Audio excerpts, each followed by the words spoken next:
We are live. We are just going to wait for a few of you guys to come in here before we start crazy talking. But I want to welcome everybody to These Nuts. Creator and founder of Truckers TV, Dennis Adams here. Welcome. I want to say welcome to all of our viewers out there. We are at 212,000 followers. Can you believe that, guys? We have moved up that much to 212,000 views. That's crazy. That is just crazy. I want to welcome everybody to the stream. Today is a slow. What is today? Wednesday. Today is a slow Wednesday. Hope you guys enjoying the streams and the videos and the jokes and everything that we're doing. I want to welcome everybody. What's up, Andrew? How you doing? Hey, Andrew, come on board, man. I'm going to put a link. I'm going to copy this link and I'm going to put it in here for anybody that wants to join in. I'm pretty sure that link will show up. If that link shows up, let me go ahead and post it to this right here as well. If you type in this link, let me see. Yeah. Right there, guys. There is the link to join in. If you type in your search browser, HTTPS, those things, /StreamYard.com. That's the platform we're using to reach out to everybody. And then type in that code right there and you will be able to get to the entrance to come on board. I'm going to keep that posted right there so that you guys can see. Tonight's show is just going over, I don't know, just the current events and things that are going. We're on day 8, I believe they said, of government shutdown. I think it's an opportunity for them to flush out things that are not needed and reorganize everything that is needed. But your comments below, let me know. We'll talk about it if you guys want to talk about it, whatever. But I'm just here. I got to go to work at 11 o'clock tonight. So I just woke up.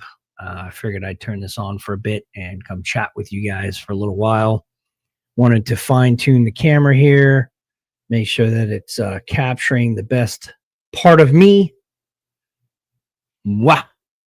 There we go. Hopefully you guys are seeing the broadcast and hearing the mic. I tried to do this one here, but I don't think it's working very well. I really don't. I got to figure out why. Maybe it's the quality of the microphone. Probably have to get a better microphone. I might get a better microphone here after Friday. We'll see what's going on. But we will. Mike in the Yahoo, I keep saying Yahoo, YouTube side. I think at some point we're going to end up like Germany. We're going to be East and West United States like Germany. I don't think so. I don't think that's going to happen. I think there's a lot of good, patriotic American people that won't allow that to happen. And if anything, we'll round those all up and we'll send them out to a different island, because that's probably what's going to happen. We'll create an island off the coast of California and they can all go there. There's only 1 million plus people that are just radical, crazy thinking people. The rest of us are tuned in and attached to ourselves, that we're not so ridiculously charged with crazy thought processes. If anything, we round up. I'm just saying, we round them all up, put them on an island, say, hey, this is your island. You can live however you want to live. We'll give you some money to live. Make your own doctors, lawyers, create your own legislation. You are your own country. Pack them up, ship them out. That's what should happen. Or we can put some borders around one big state and just put them all in there. Just you guys move there. All right. Because the rest of America ain't about to have the bullshit. Okay. So I think that's probably the best idea. No separating like Germany from east to west. I don't think that's going to happen. That's my personal opinion, but I think that's ridiculous. Not on your part of saying it, but I'm just saying that is just ridiculous. That will never happen. Yeah, right. That's what I'm thinking too. We just put them all in a big plane and fly them out to an island. That's what we need to do. Remember, for hello, friends. This is Elon Musk management team. Kindly send a message to redeem. What the fuck? Who the? You think Elon Musk is gonna come on here and redeem a what the? I don't what? No, I don't think so, dude. Kick rocks. That is some bullshit. I call bullshit on that one. A big red button that says B with a bullshit. The characters, these people. Let me read that again. Raymond Fernal. Hello, friend. One, I'm not your friend. I don't even know who the fuck you are. This is Elon Musk management team. Hey, Elon. Hey, buddy. Do you know this guy is representing you on Facebook here? I wonder if you should get your little guys over there and the tech guys and figure out who the fuck this Greek Alex is, or Garrick. Anyways, moving on. Oh my God, he's going at it. He's just going. Hey, Diane, what's going on? Like I said, guys, hopefully we can get a couple of you guys on here. Can you repost a link? Yeah, let me. Oh, yeah, my bad. Did I have it on there? I'm going to put it right smack a Debbie right there, guys. There it is. Just copy and paste that. I'll put it in the. I'll post it one more time for you guys to come on here. I'd love to have a couple people, you guys, on here. I'd love to have a debate, conversation, talk. You know, use this time wisely. Have you guys come on, meet and greet, talk to me. Come on. Tell me what you guys think. I really want to know what you guys are thinking. My fans that watch us all the time, I want to know what you guys think. Come on board. Join me. Oh, shit. I did it again. Damn it. Come on board and join me. That would be fantastic.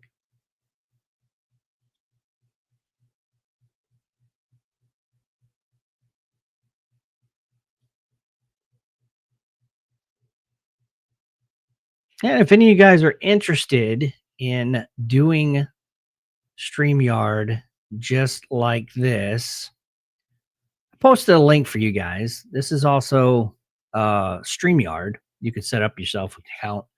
I like StreamYard because they have a lot of features in this. They have a lot of different things. I haven't seen anything developed for Facebook yet so that I can use. I know the Creator Studio has a bunch of different things that you can use, but I personally like using StreamYard. And you can use it to just go to the link that I just put in there. New to StreamYard, looking to level up, check out StreamYard and get a $10 discount. There's a little discount promo. They don't endorse me. I'm just putting out there that you guys can also sign up for StreamYard. If you have a platform or anything out there that you're using, as you can see, it gives you a lot of different features.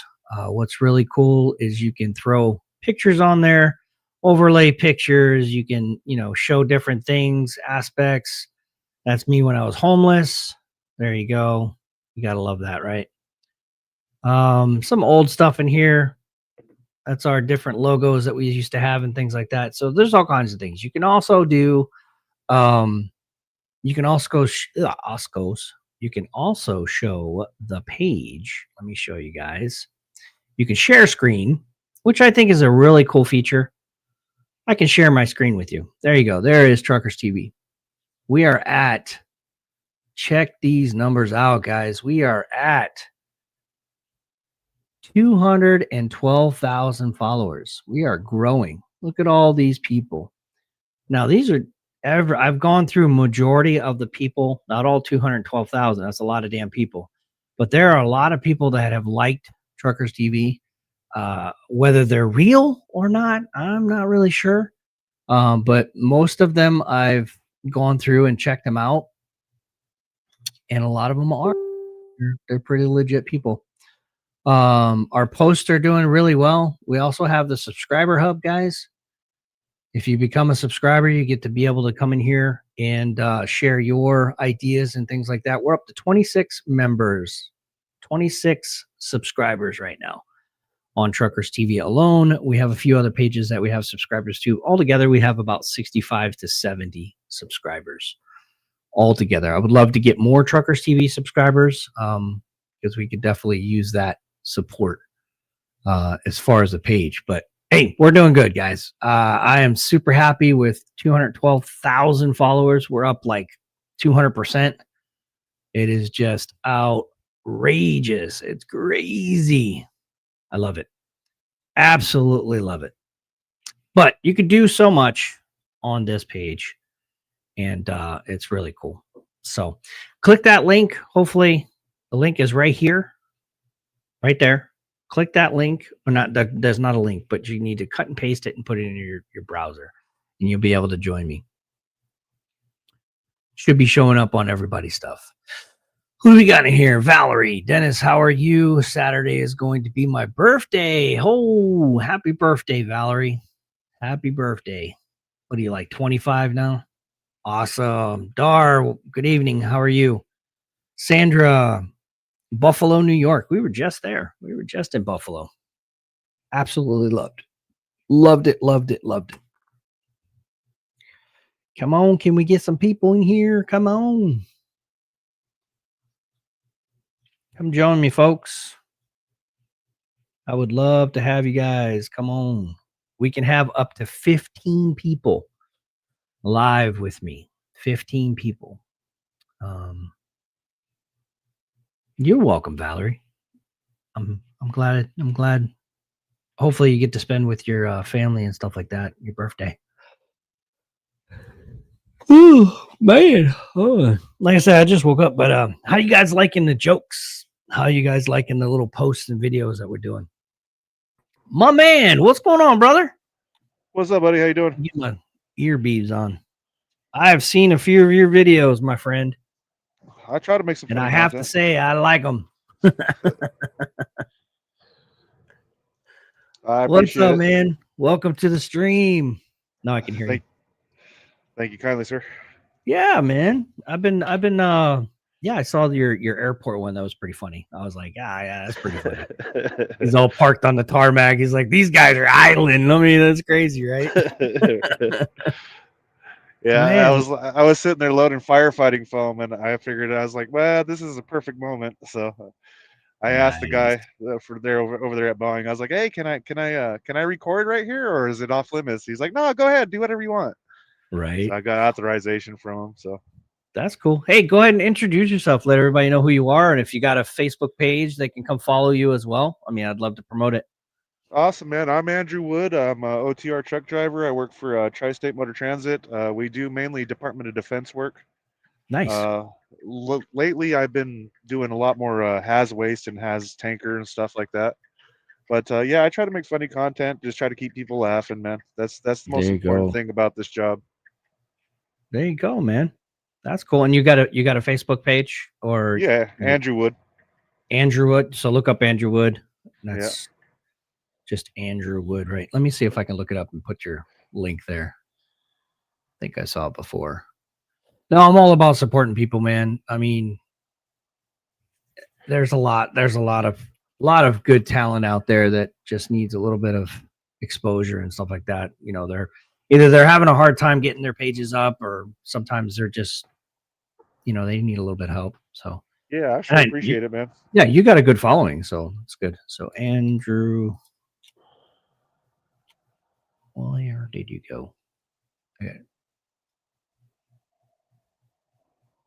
So how long you been trucking? Go ahead. Oh man, I started with my dad when I was about 7 years old. By the time I was 8, I could back up a truck better than most truck drivers. Mm-hmm. And I grew up, you know, doing 18 speed, all that stuff. And now everything's all automatic, so it's not even really trucking. Right on. You know, they got an Andrew Wood, American musician and singer from 1966 to 1990. Yeah, that's a Mother Love Bone singer. Yeah, no shit. Yeah. It's got the exact same name, Andrew Jacob Wood. Yeah, I know. I mean, you type my name in there, there's like lots of people too. And you have, is it a truck picture? No. No, it should be a rafting picture probably. Rafting, huh? Yeah, I used Oh, to be a class 5 raft guide. there's a lot of you in here. Holy cow.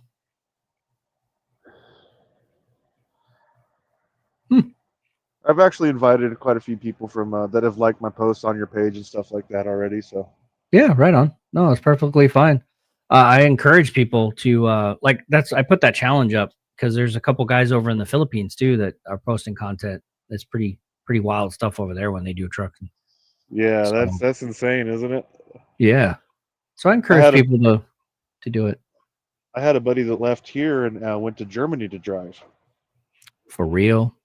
Yeah, You know, uh, I was looking at that FIFO. Have you seen that come across your news feeds? yeah, dude, that looks insane, Man, I man. was just like, oh, you can live in luxury, blah blah blah, eat the greatest food, and I was just like, man, we can go operate a dozer all day long, and then relax. But then again, it's isolated work. I'm used to it because I was in the military.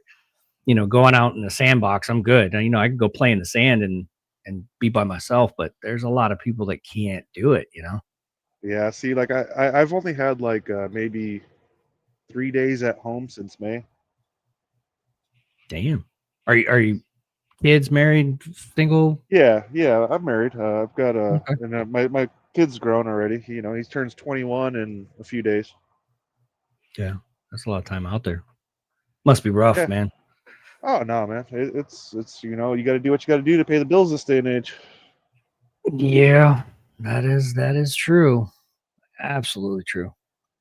I used to run down there the same route that you were, pretty much like Springfield, all the way down to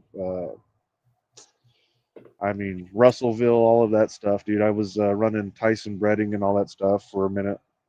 Cool. Cool. Have you noticed? I know I'm more regional, so I stay within 500-mile radius.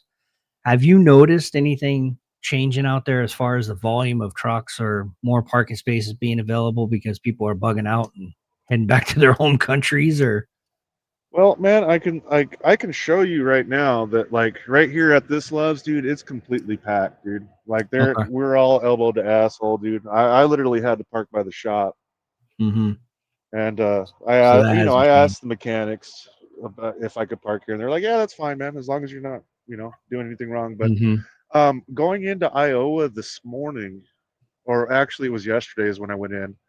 There definitely was ICE officers at the Skells. Oh, for real?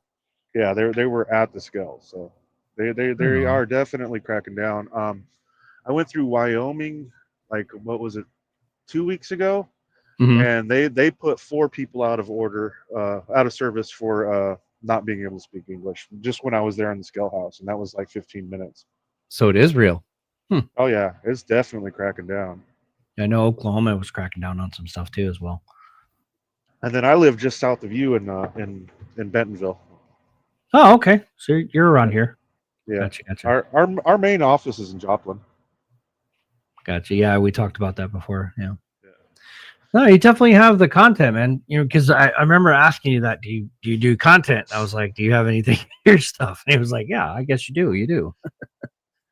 So what we did when I first started out on Truckers TV, it was amazing, man. We had, I don't know how long you've been watching, but we had over 32 truck drivers at one time on board with Truckers TV. Like at the pinnacle, the height of everything, there was over 32 different posts per day, and the volume that it probably flipped the heads of Facebook there. And Meta was like, whoa, there's like 32 videos times, let's say 3-4 times a day being posted on Truckers TV.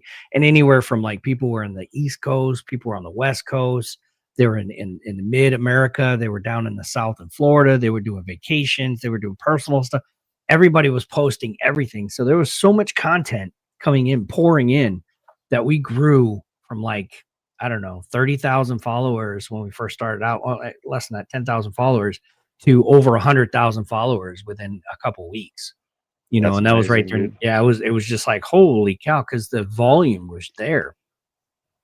Then we had some issues, people tug and pull, what they like, what they don't like, and everything kind of fell apart maybe 3 times over.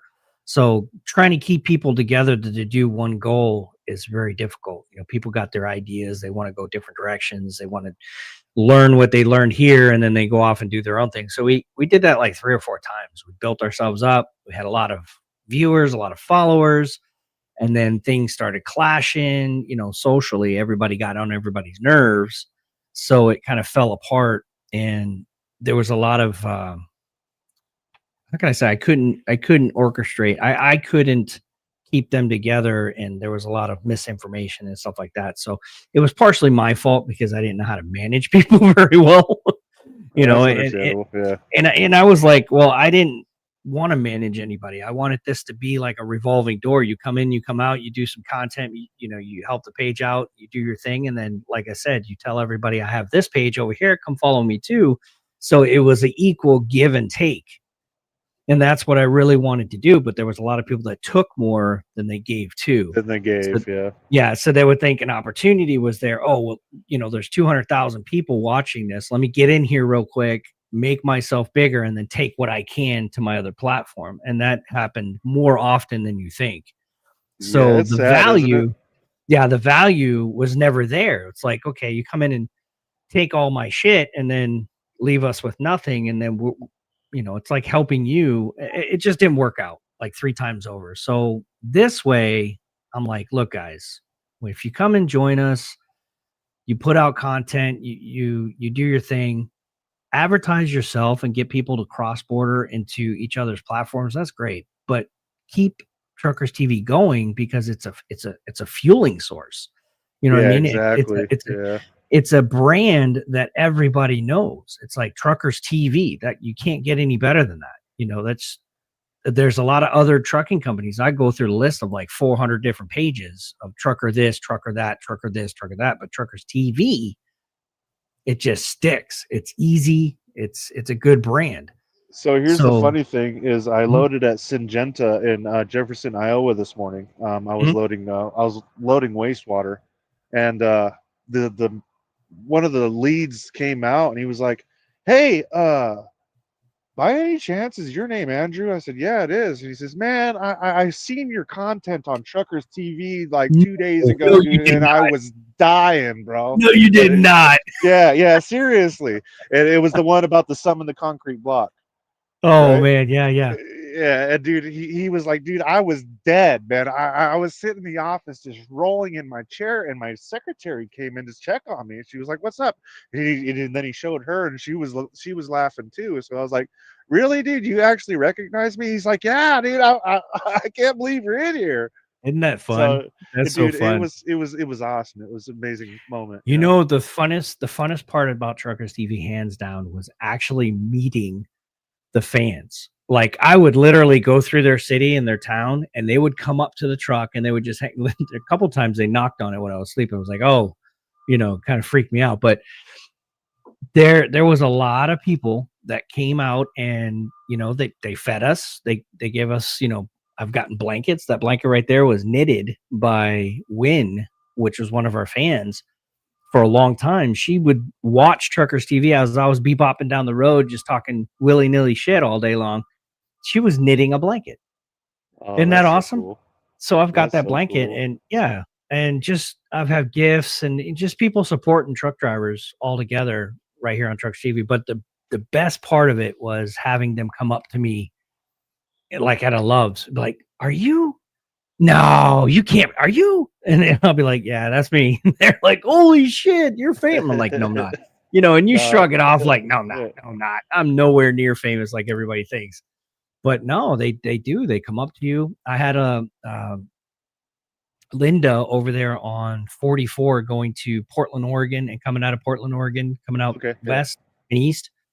I would stop there at the Dells, and she would make me banana bread. I would stop in and, at the KFC and just hang out with her, give her a hug, and she would give me banana bread. She gave me potted flowers for my wife. I'm just like, just hanging out.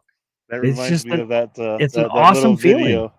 That video where the dude gets banana bread at work, and he's like, "Dude, I got banana bread at work today." Yep. No, it's awesome when we get stuff like that. It really is. And the community, like, If you think of like your aunts, your moms, and your grandmothers, I've got thousands of them. They all take Right? care of me. It's awesome. All the meme You off. know? Yeah. Yeah. But no, our community is great. There's a lot of great people in here. And with that, there's a lot of bad people that just want to wreck everything too. So, I mean, it goes with the territory of social media. You put yourself out there and everybody takes, like they want to pick it apart. Yeah, I So, used to do like content for CRST back when I was driving with them and stuff like that. I was doing nice. training videos, and people Nice. like they would just come on there and just be so mean and abusive. I was like, okay, well, whatever, dude. You do what you do, you boo. It doesn't really bother me. Yeah, if you look at some of the viral posts on here recently, I think there was like one with 3 million views, a couple of my Ford ones. If you go through and you read the comments, there is a lot of like, you just got to shrug it off. You got to be like, person's just the person that they are, and they're going to say a smart ass comment. If you dig into that and you're like, well, why did you say that? It's like, dude, just let them say whatever the fuck they want to say, just That's let them exactly go it, dude. and don't take it personally. So I look back, I read them, I just chuckle like, wow, that was pretty out there. But you don't take anything personal on this page, and a lot of pages you don't. You're not supposed to. So That's exactly it. It's supposed to be comedy. yeah, That's the idea, and like a lot of people, they don't understand how to laugh, at right. themselves or just at situations anymore. And it's kind of So sad. like last night, chicken wings. Right now, rest in peace, road cones. All night last night, he's like, "Hey man, are you hitting road cones?" I'm like, "No, man, I'm not. I was bobtailing. If." They would. But yeah, I mean, people will mess with you, but it's all fun. It's Yeah, all chicken fun. wings that was funny last night. I was watching that. Yeah, he was just going at it. And I was like, all right, he or she, I don't even know who the person is, but let me look them up actually. Hey, Chicken I wing. know this is live stream. Is there if I use tobacco on live stream? I don't care, man. All right. I know the regulations on Facebook have lifted slightly. What goes against as long as you're not glamorizing it, you know what I mean? You can do it as long as you're not glamorizing it. Like Right. beer and alcohol and tobacco, drugs and things like that. As long as you're not glamorizing, hey kids, buy this pack of blah blah blah, or put the name of the brand and whatever. I think Do that's not try this at home. disclaimers. We're trained professionals. Don't try this at home, kind of stuff. But yeah, that's what it's all about, man. Let me look up chicken wings. Okay, we've got chicken wings. This is my first time looking at your profile there, chicken wings. You got 191 friends. You got that's pretty good content. You share a lot of content. I see that. Yeah, that's a lot of like reposting. See, Facebook doesn't like that either. Facebook doesn't like you reposting other people's content to keep the page. So he's probably, I don't know, you can say yes or no, chicken wings, but you have a lot of violations because if you're posting somebody else's content, you might get restricted because their post got restricted. So you got to be careful reposting people's stuff. Especially with the copyright. Yeah, that and intellectual property and stuff like that. So you have to refurbish it and make it your own and add a spin twist. So that's what they want you to do. So Yeah, just do a that's a little lot of voiceover. little voiceover, or on TikTok, you see the guys that are putting the lines across. That's so ridiculous. That is so. They're just it's simple. copying their shit and then reposting, and that video got like 10 million views because some kid figured out, oh, I could just put lines through it. We're good. It's crazy what you could do. But then again, some people don't know, and so he's all about chickens. Chicken this, chicken that. Okay, gotcha. All right. It's probably some high school kid in the basement somewhere. Sorry, bro. We won't hold it against you. Hey, we all got to start somewhere, man. Hey, this is my basement right here. So Hey. He said, I'm just a regular person. I just post something funny. Yeah. And that's probably why you came or got drawn to Truckers TV, because I've turned from being all serious and just all to a goofy son of a bitch. just trying to have fun. I find some of the raunchiest shit and I throw it on some videos. That's what makes the day go by faster, though. When you're I know, but I'm afraid to put some of the stuff that I put out. Like, I'm afraid that it's going to come around and bite me in the butt later. You know, there is some, if you go to different platforms and find content, there are some things that, like, what did they just say? Oh my God. But that tends to shock people and sharing it, you know, like that's the shock and awe about it, I guess.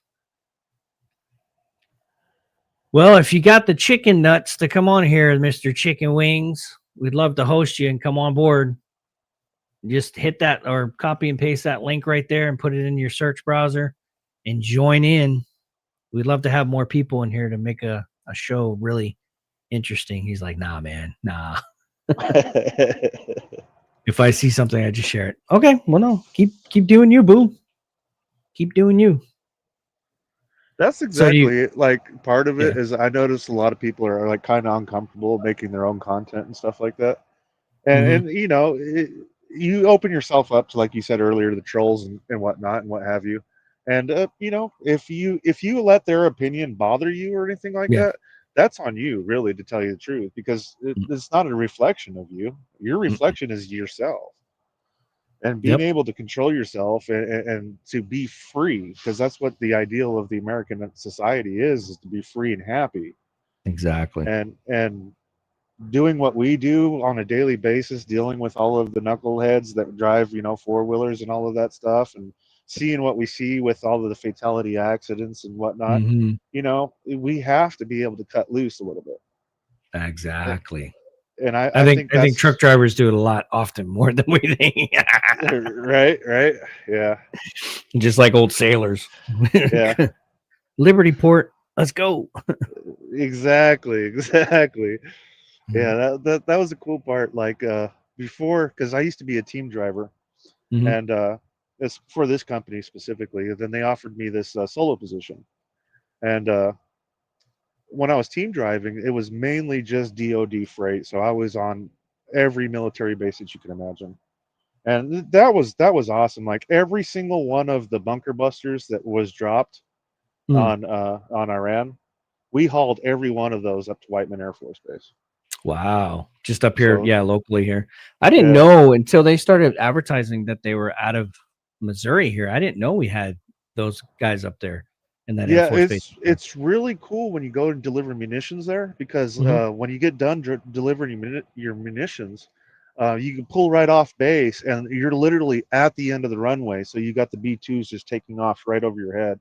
I've got some content on my page that shows them actually just flying right over me. Yeah. We had one guy that delivered cell phone towers on flatbed. And we kind of got pinched a little bit. There was I don't know if the person was a high ranking officer in the military, but they did come on and they pinched us a little bit and said, hey, you guys can't be broadcasting different locations and things like that, or the bases and things like that. And I was like, yeah, you're absolutely right. OPSEC, you know, you have to worry about operation security. And there was a lot of times and I still think this today, call it conspiracy theory, but I think the government was watching Truckers TV for a bit, because we have there was like 30 or 40,000 videos of the highway systems. You know, we were pretty much mapping out the entire American highway system, right? In different locations, different things like that. So I believe that Truckers TV was under surveillance of the government to make sure that we weren't broadcasting, you know, high different things, you know, that we shouldn't have. Right. Because we've actually lost drivers because of that. Because it's very serious. They're not taking OPSEC. So there's a precaution there, you know, talking about key locations and different things like that. You get specific written permission to take pictures or to post your location. You can't do it. Right. I think you lost your headset. Yeah, it should be back now. Sorry about that. Yep, you're good. No, you're good. Had to roll down the window. Mhm. Yeah, but I mean, like we've actually had to let go of teams because they were, taking pictures of some of the stuff that they were hauling, especially on the DoD side. And Oh yeah, I mean, like, because like if you ever want to check out my company, check out Ghost Fleet on YouTube and okay. Department of Energy and stuff like that. So like a lot of our high end drivers are Q cleared. So I mean, it's definitely a lot different than what I'm doing now. Because right now I'm just pretty much on the Hasway side, so they don't really care so Yeah. much about that. And then I always get permission from if I ever film any videos on property or anything like that, I'll make sure to get Mhm. permission. Yeah, I Because would love to work for the fleet, but I'm tired of being part of the military and the right, bureaucratic bullshit. So I'm okay being a civilian now. yeah. I had top secret clearance, and the pamphlet that you got to go through and disclose everything. If you wipe your butt and fart, and you got to put that down. And I don't want to go through that scrutiny anymore. I did it for Yeah, 20 see, years. So. I still maintain mine just Mhm. because every now and then I still have to go on base and do certain projects. But yeah, other than that, like it's not even that bad anymore to tell you the truth. Yeah, Especially now that we got this administration in. I would imagine. Imagine things changed. I know. I was watching Pete Hegseth talk about fat people in the military, That was gold, dude. That was comedy gold, man. and he, you would think he would want to lie. He did. I think he chuckled a few times, but it's got to be funny looking at all these dead serious, like dead faced generals and admirals. These are like high position, 30 plus years, high brigadier generals looking at this mofo like, you punk ass little kid, like you can't handle the truth kind of shit. I was like, I would have paid some money to sit behind Hegseth and just And look just at the watch. faces, just watch the faces of the generals and the admirals. Because I was in the military for 20 years. I know they're serious mofos, man, especially about high. Oh man, I would have just been rolling.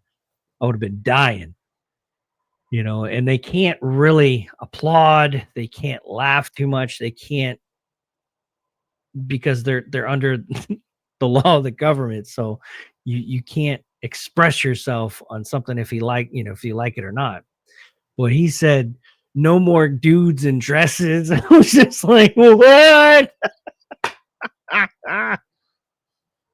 I was dying. No more dudes in dresses. And then the whole shaving thing, I don't know. A lot of the guys have gotten out of hand with that shit and their grooming standards. They're like, oh, I could get long hair and beards now. He's like, join special forces and you can get it, mofo. Yeah, Stop earn being it, fat. right? Yeah, Yeah. yeah, earn it. Earn it. Yeah. Yeah, because I used to train like some of the swiftwater insertion out there in California, so I got to work with quite a few of the different specialized Yeah. branches. Yeah. That was a lot of fun. Those guys were funny because I was on amphibs. We had Marines that we brought on board, and once in a while we had SEAL teams, or we had some different groups come on board. And those guys are funny, man, because they'll wear their uniforms like half cocked back and just all like rolled up, and they'll have like a blue T-shirt with a cami pants on, and their hair's all messed up, and they're just like, "Fuck it," Right, right. They would come into the kitchen. A couple of the SEAL team guys would. I would be baking because I was a baker, and they would come into the back door and be like, "Hey man, hey, give me a donut." I'm like, "All right, dude, here you go." It was pretty cool. Used to feed those guys, and yeah, they were pretty cool when they came on board. They were just laid back, just chilling.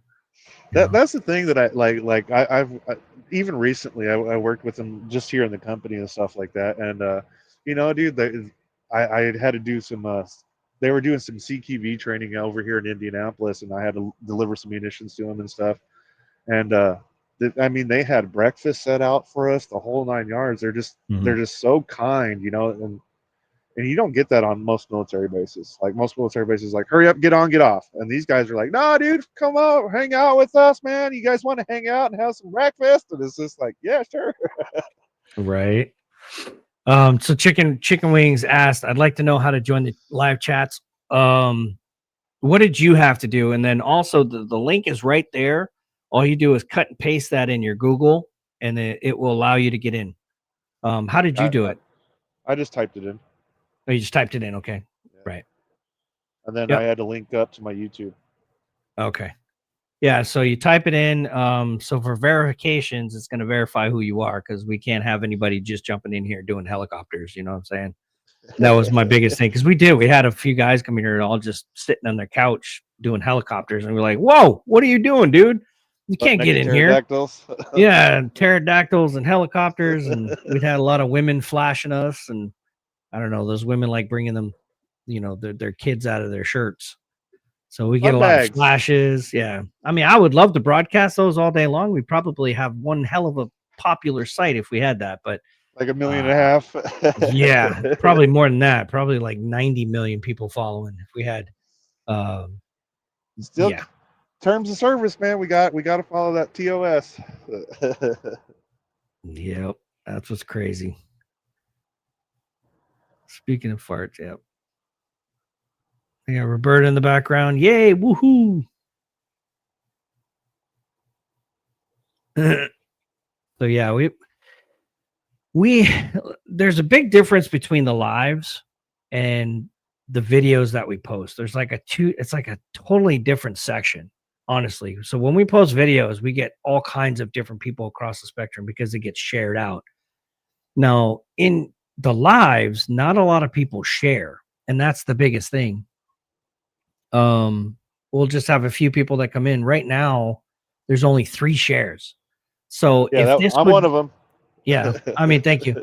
But if it was shared out 300 times, that's 300 times plus the amount of people in each of those shares. Exactly. So it multiplies substantially. So we don't get shared out on our lives very much because sometimes our content's a little bit, but then afterwards, right? But then afterwards, when we post the video, then people start, they go through it and they find the highlights or they think it's funny, and then they share it. So it's kind of weird. But then the ones we just post straight to the thing, it goes out. It goes literally almost viral almost. Our last 4 videos that actually went somewhere are in the 200,000 plus. So we're getting up there again in a couple million. All we got to do is maintain 2 videos a month or 3 videos a month in the millions to sustain our page and be, and compete with other people. That's nice. Or compete with other pages that are popular. So yeah, I'm looking at getting that next mount so I can start putting up some content for you guys. There you go. Patty P just said, "Who do we got with you?" Go ahead and introduce yourself again for those who just joined us. I'm Andrew Wood. I'm a OTR truck driver. I hang out and drive trucks all day long. He does the cool stuff. Big bombs and ammunition and government spook stuff. Not so much anymore. Lately, I've been doing mainly haz waste. Oh, toilet water. So I'm getting I'm making sure everybody doesn't get sick. Oh, there you go. So are you a tanker yanker? Is that what it is? Yes, sir. Yes, sir. Yep. You got another tanker yanker. We just yeah. Jack was our tanker yanker. He kind of held that realm a couple years ago. We haven't seen Jack in a while. I just reached out. Well, I tried to reach out by post and try to see if we can get Jack back, but he's out there in Seattle. A lot of people are trying to ask for him back, and if he does, he does. He was one of our content creators here on Truckers TV. So like I said, we've had 50, 60 some odd drivers come through here, and we have Lee, which is a tanker yanker he's a fuel guy up in Ohio. And then you have myself that does the local stuff here in Missouri and surrounding states. Yeah, you do a lot of wiggle wagons though. Yeah. The only unfortunate thing, I wish I could do 3 or the 253 foot trailers. Yeah, you have to move up north for that. Yeah, you got to move up to Kansas. Kansas and Oklahoma are the only 2 states that really they allow that if you were to go back and forth to those guys. But Utah also, right? Well, they can, yeah. But I mean, as far as like living within range of where I am, if I wanted to come home every day. But no, I come home every day. Like I said, I got to go in at 11 today. I'm going to Columbia. I'll drop off a loaded trailer Columbia. He picks that trailer up around 4 a.m. So I'll leave here about 11, drop that off, pick up an empty that's there already, and then bring it back. So that's our daily grind. You know, we just take the loaded ones out to the domiciles, drop them off, and then pick up the empty ones and bring them back. There ain't nothing wrong with that. Nope. 8-hour days mostly. The furthest miles I've gone is like 600 and maybe 20 miles, 630, I think, a round trip. Yeah, round trip. That's not bad. Yeah. That's a full clock. Yep. You guys governed at 68? Yeah, unfortunately. But it's all right, though. I mean, it's not my fuel, so I'm not worried about it. Right. So, but other than that, I mean, I've pretty much done a lot of stuff. I was contemplating getting back over the road, but nah, I'm good, It's man. not worth it, man. It really isn't, and it's not worth it trying to have your own truck either. Because I don't. First time I break down, I'll be like, God damn it. Yeah, here we go. Right. Here we go. I'm company, dude, and you know, over here we make right around 110K a year. Yeah. Just being company, and it's not bad. I mean, they really take care of us really well here. Yeah. No, it's a solid paycheck. I mean, it's a solid. Being a truck driver is a solid working man paycheck. It's not the richest, you know, unless you do something smart with your extra money and reinvest it and maybe get some real estate or whatever. But it's a good. I recommend anybody that's coming up through the ranks of life, that are 18, 19, 20-year-olds that have a good driving record or like to drive, go and get your CDL. You know, got to be 21 to go interstate. Oh, is it now? Yeah. Oh shit! Just like the military, I'm losing But track. like what my buddy said is, once you get your CDL, you join the NBA. And I was like, what do you mean by that? And he's like, once you get your commercial driver's license, you're never broke again, as long as you protect that license. You always have a job. Yeah. Yep. Yeah. I've been you a don't truck do stupid driver. shit too. Well, I have to say, I've been a truck driver and still broke. Yeah. Maintain brokenness as a truck driver too. So it depends on how smart you are and what you do with it. You know. You know, with life happens. Job. Yep. Any jobs like that. Yeah. So you waiting to get loaded, unloaded, or what are you doing? Oh no, I'm parked for the night. I got to offload in Indianapolis tomorrow. Oh, that's right. You're at Love's. Damn it, you showed me. Yeah. Yes, sir. That's my little pea brain. My bad. I don't care what I write about you in the bathroom. You're a good person. You know what? Oh man, you know you're famous when you start seeing your name in the bathrooms, man. Come on, right. Team 4. That's why I don't pick up my phone. I get thousands of calls a day. Either they want something from me or I owe somebody. I don't know, whatever. But I don't answer my phone. Man, if you know who I am, you can come find me. Shit. Exactly. Send me a text first and then call me. That's what I always tell everybody. You awake? Yeah, I'm awake. Go ahead, call, bud. Yeah, I do that too. I don't pick up the phone for anybody unless it's my dad or my wife or whatever. But a lot of people call me. He's doing good. He's doing all right. I just talked to him today, so he's doing good. Thank you for asking. Yeah. I just talked to him. I told him, I said, try to get up there this December because I like the snow. And he's like, wow, we're going to have snow and stuff like that. So it's going to be bad for you. It's like, well, I'd like to come up, see if I can. I don't know how I'll get there, either fly in or drive up. I don't know. Probably driving up would be better. Yeah. But then again, that was a long ass drive with the family.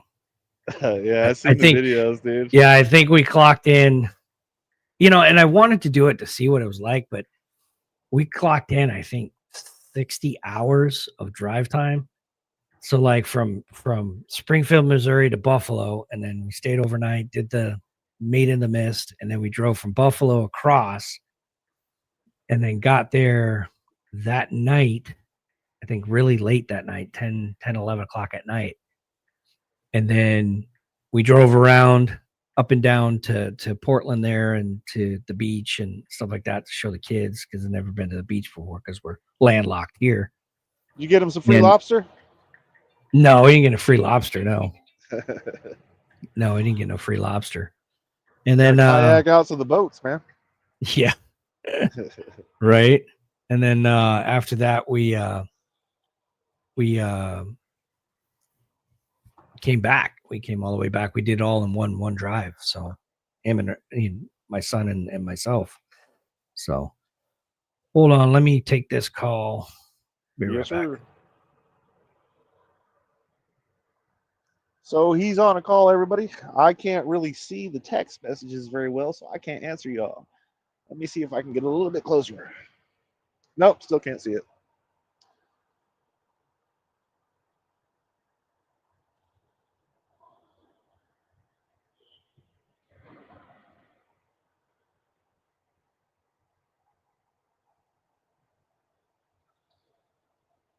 I'm going to pour myself some juice in this cup right here.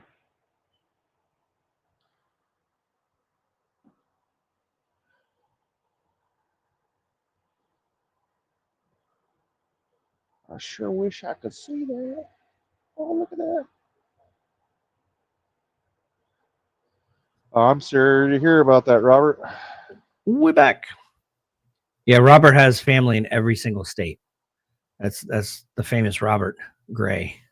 He's been with us for a while.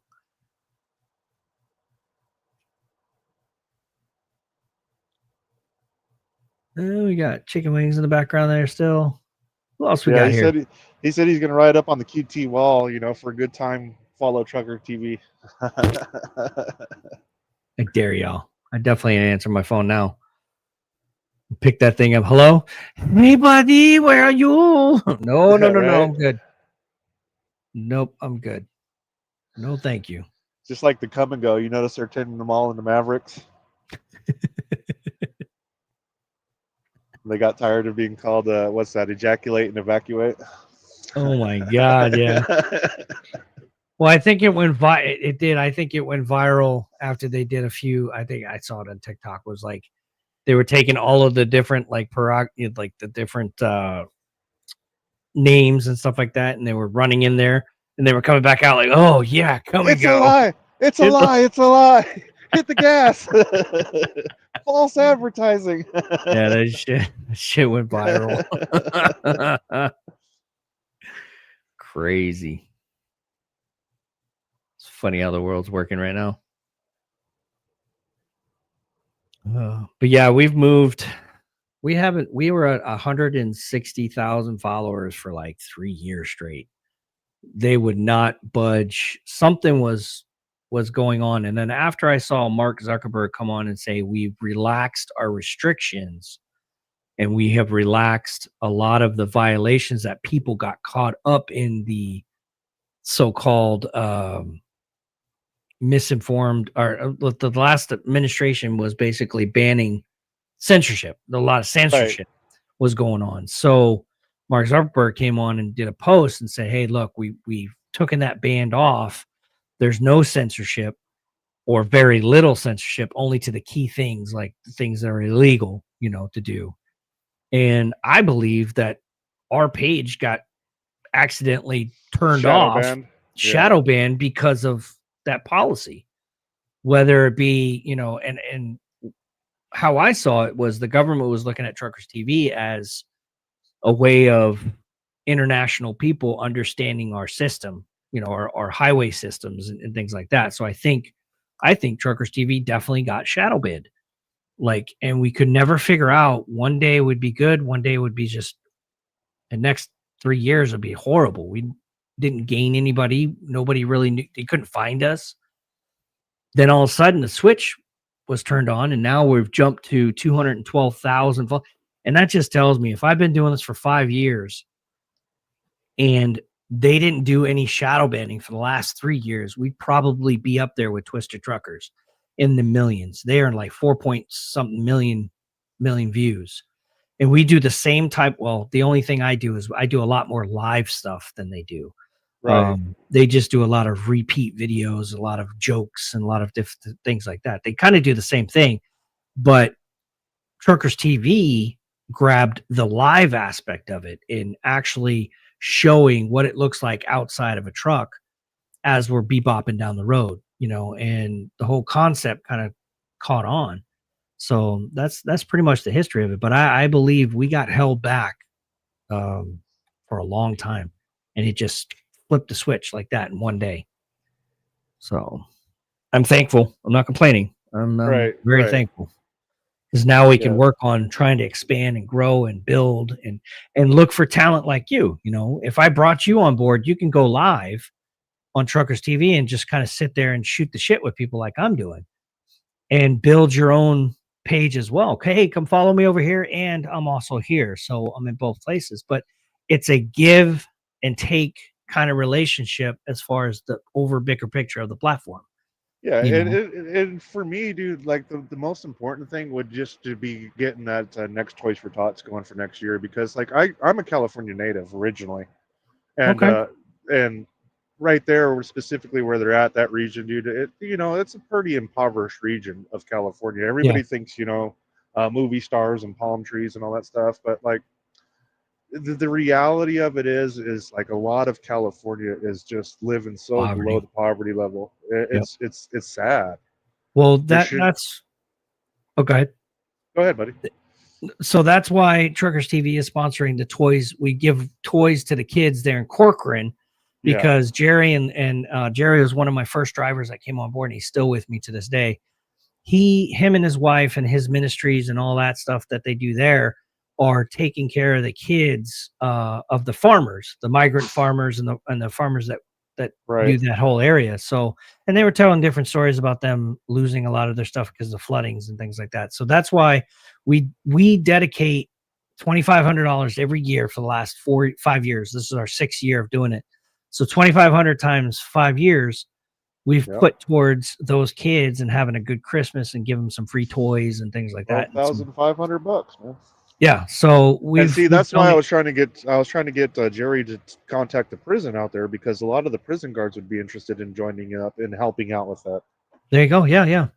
So I'm hoping that Jerry can get more help and more people to show up too, as far as like the viewers of Truckers TV, his viewers, and he has his own page that I'm trying to help him build. I've been trying to help him build.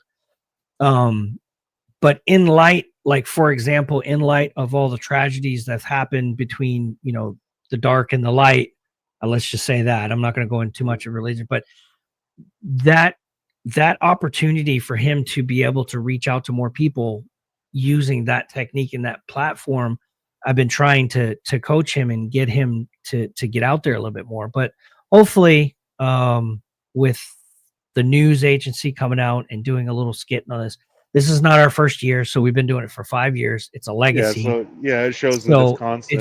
It shows. So every year we're getting bigger and bigger. I would like to expand more than $2,500, but that's something that I have to commit every year. And I know I can commit $2,500, even if I have to pull it from my money to make it happen. But I know that we can raise that. We can raise that here on Truckers TV very easily. And that's why we're stuck on that. But I would love to help more kids. I would love to help more areas, regions, different states. People step up and say, hey, look, we're going to do it here too. Eventually be national, because I just think it's a good idea. It really is. So it really helps develop relationships between truckers and communities too, Mm-hmm. And that is a big part of the Corcoran community is trucking, because of all of the farming and everything that goes on. The farming, yeah. Big time.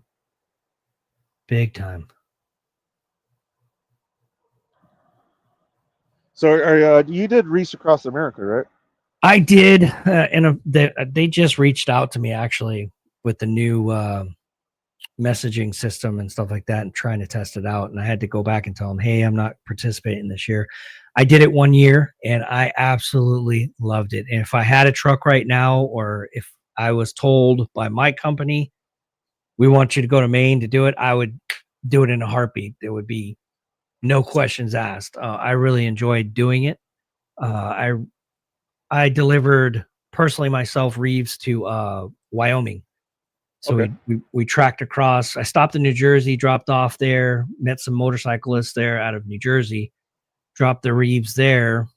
I believe still got their shirt. Hold on. Yeah, we usually have 3 teams that do it from our company every year.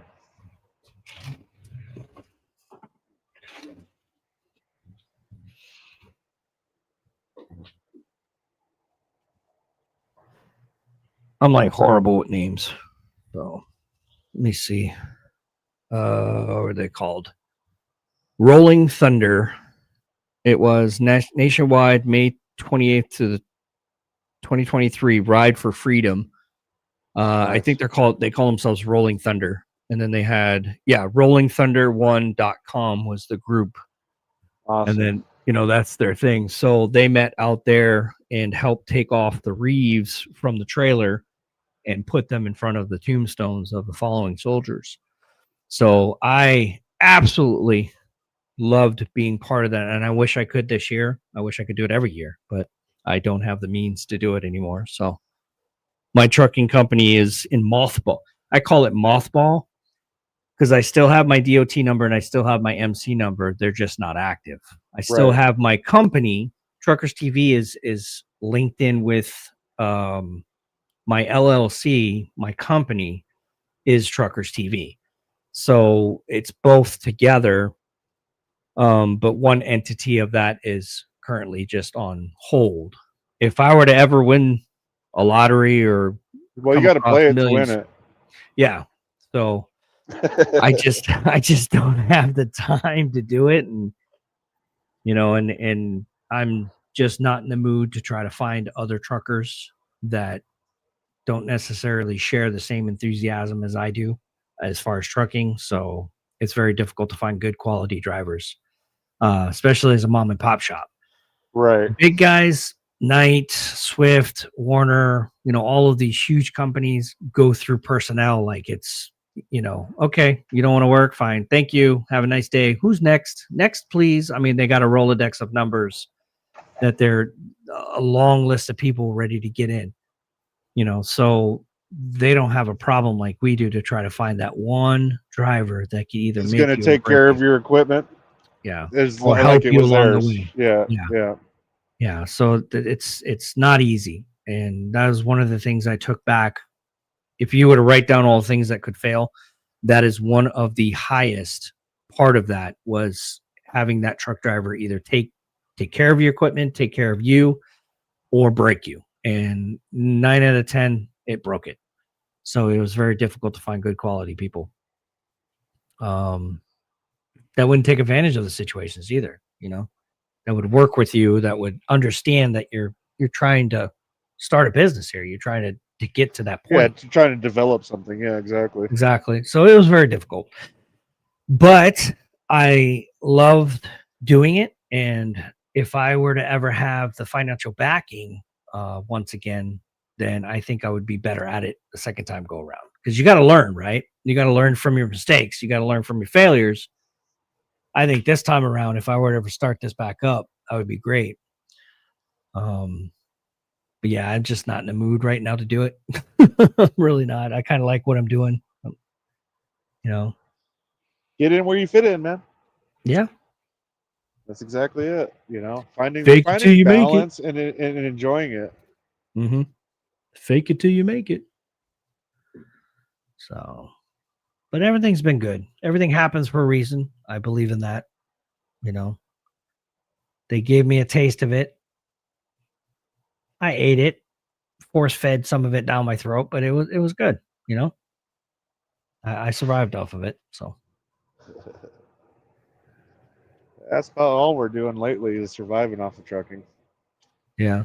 So what's your thoughts as far as trucking right now at this moment, being out there? Because you're on the grind every day more than I am as far as over the road. What do you think?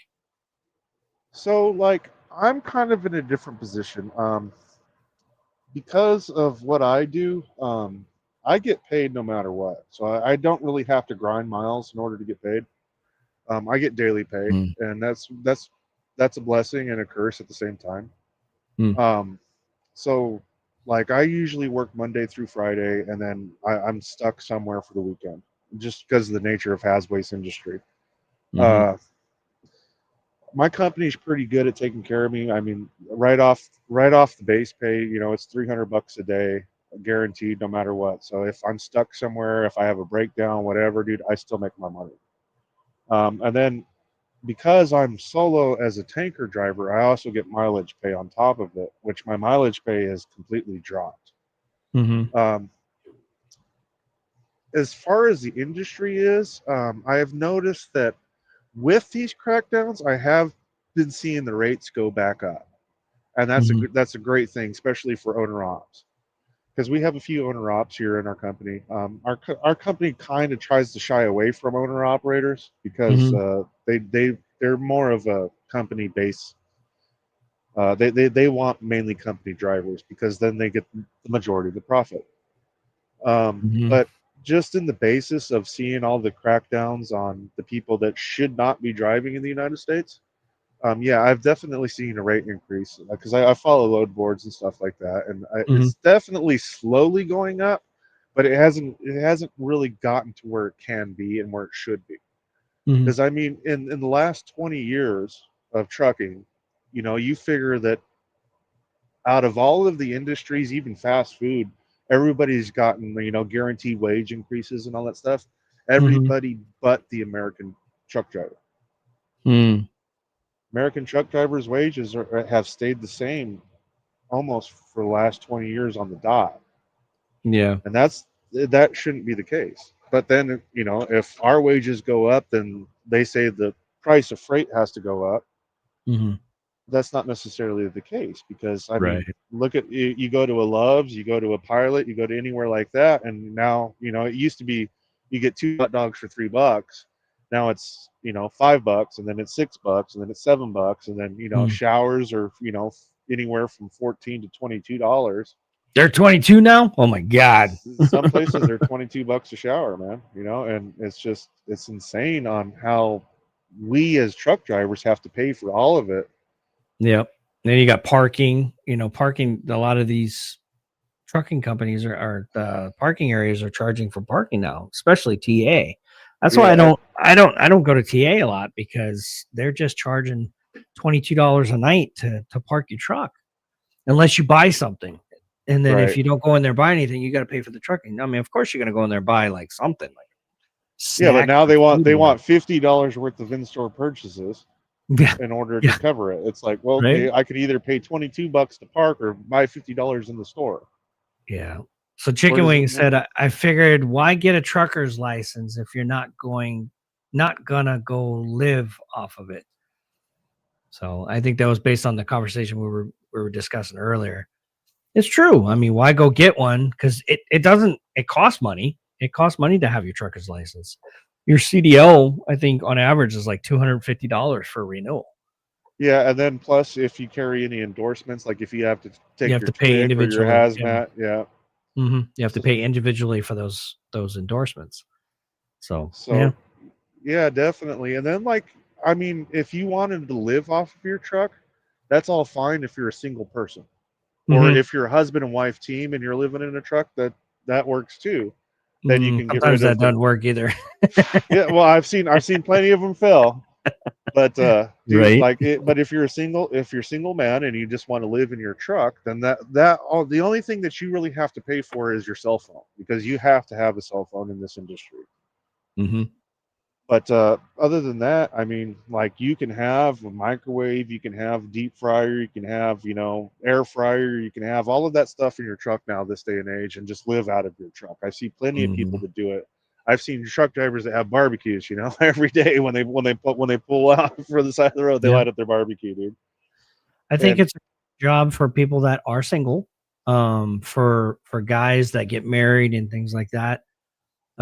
Finding a job like mine, which you're home every day. I think that's what everybody strives for, or getting something that's local, 500 miles out and then come back, so it all depends on what you want to do, where you want to go. I've seen every single state. I'm pretty sure you have too, over the road. Yeah. Every single freaking state. And I've been everywhere, man. Yeah.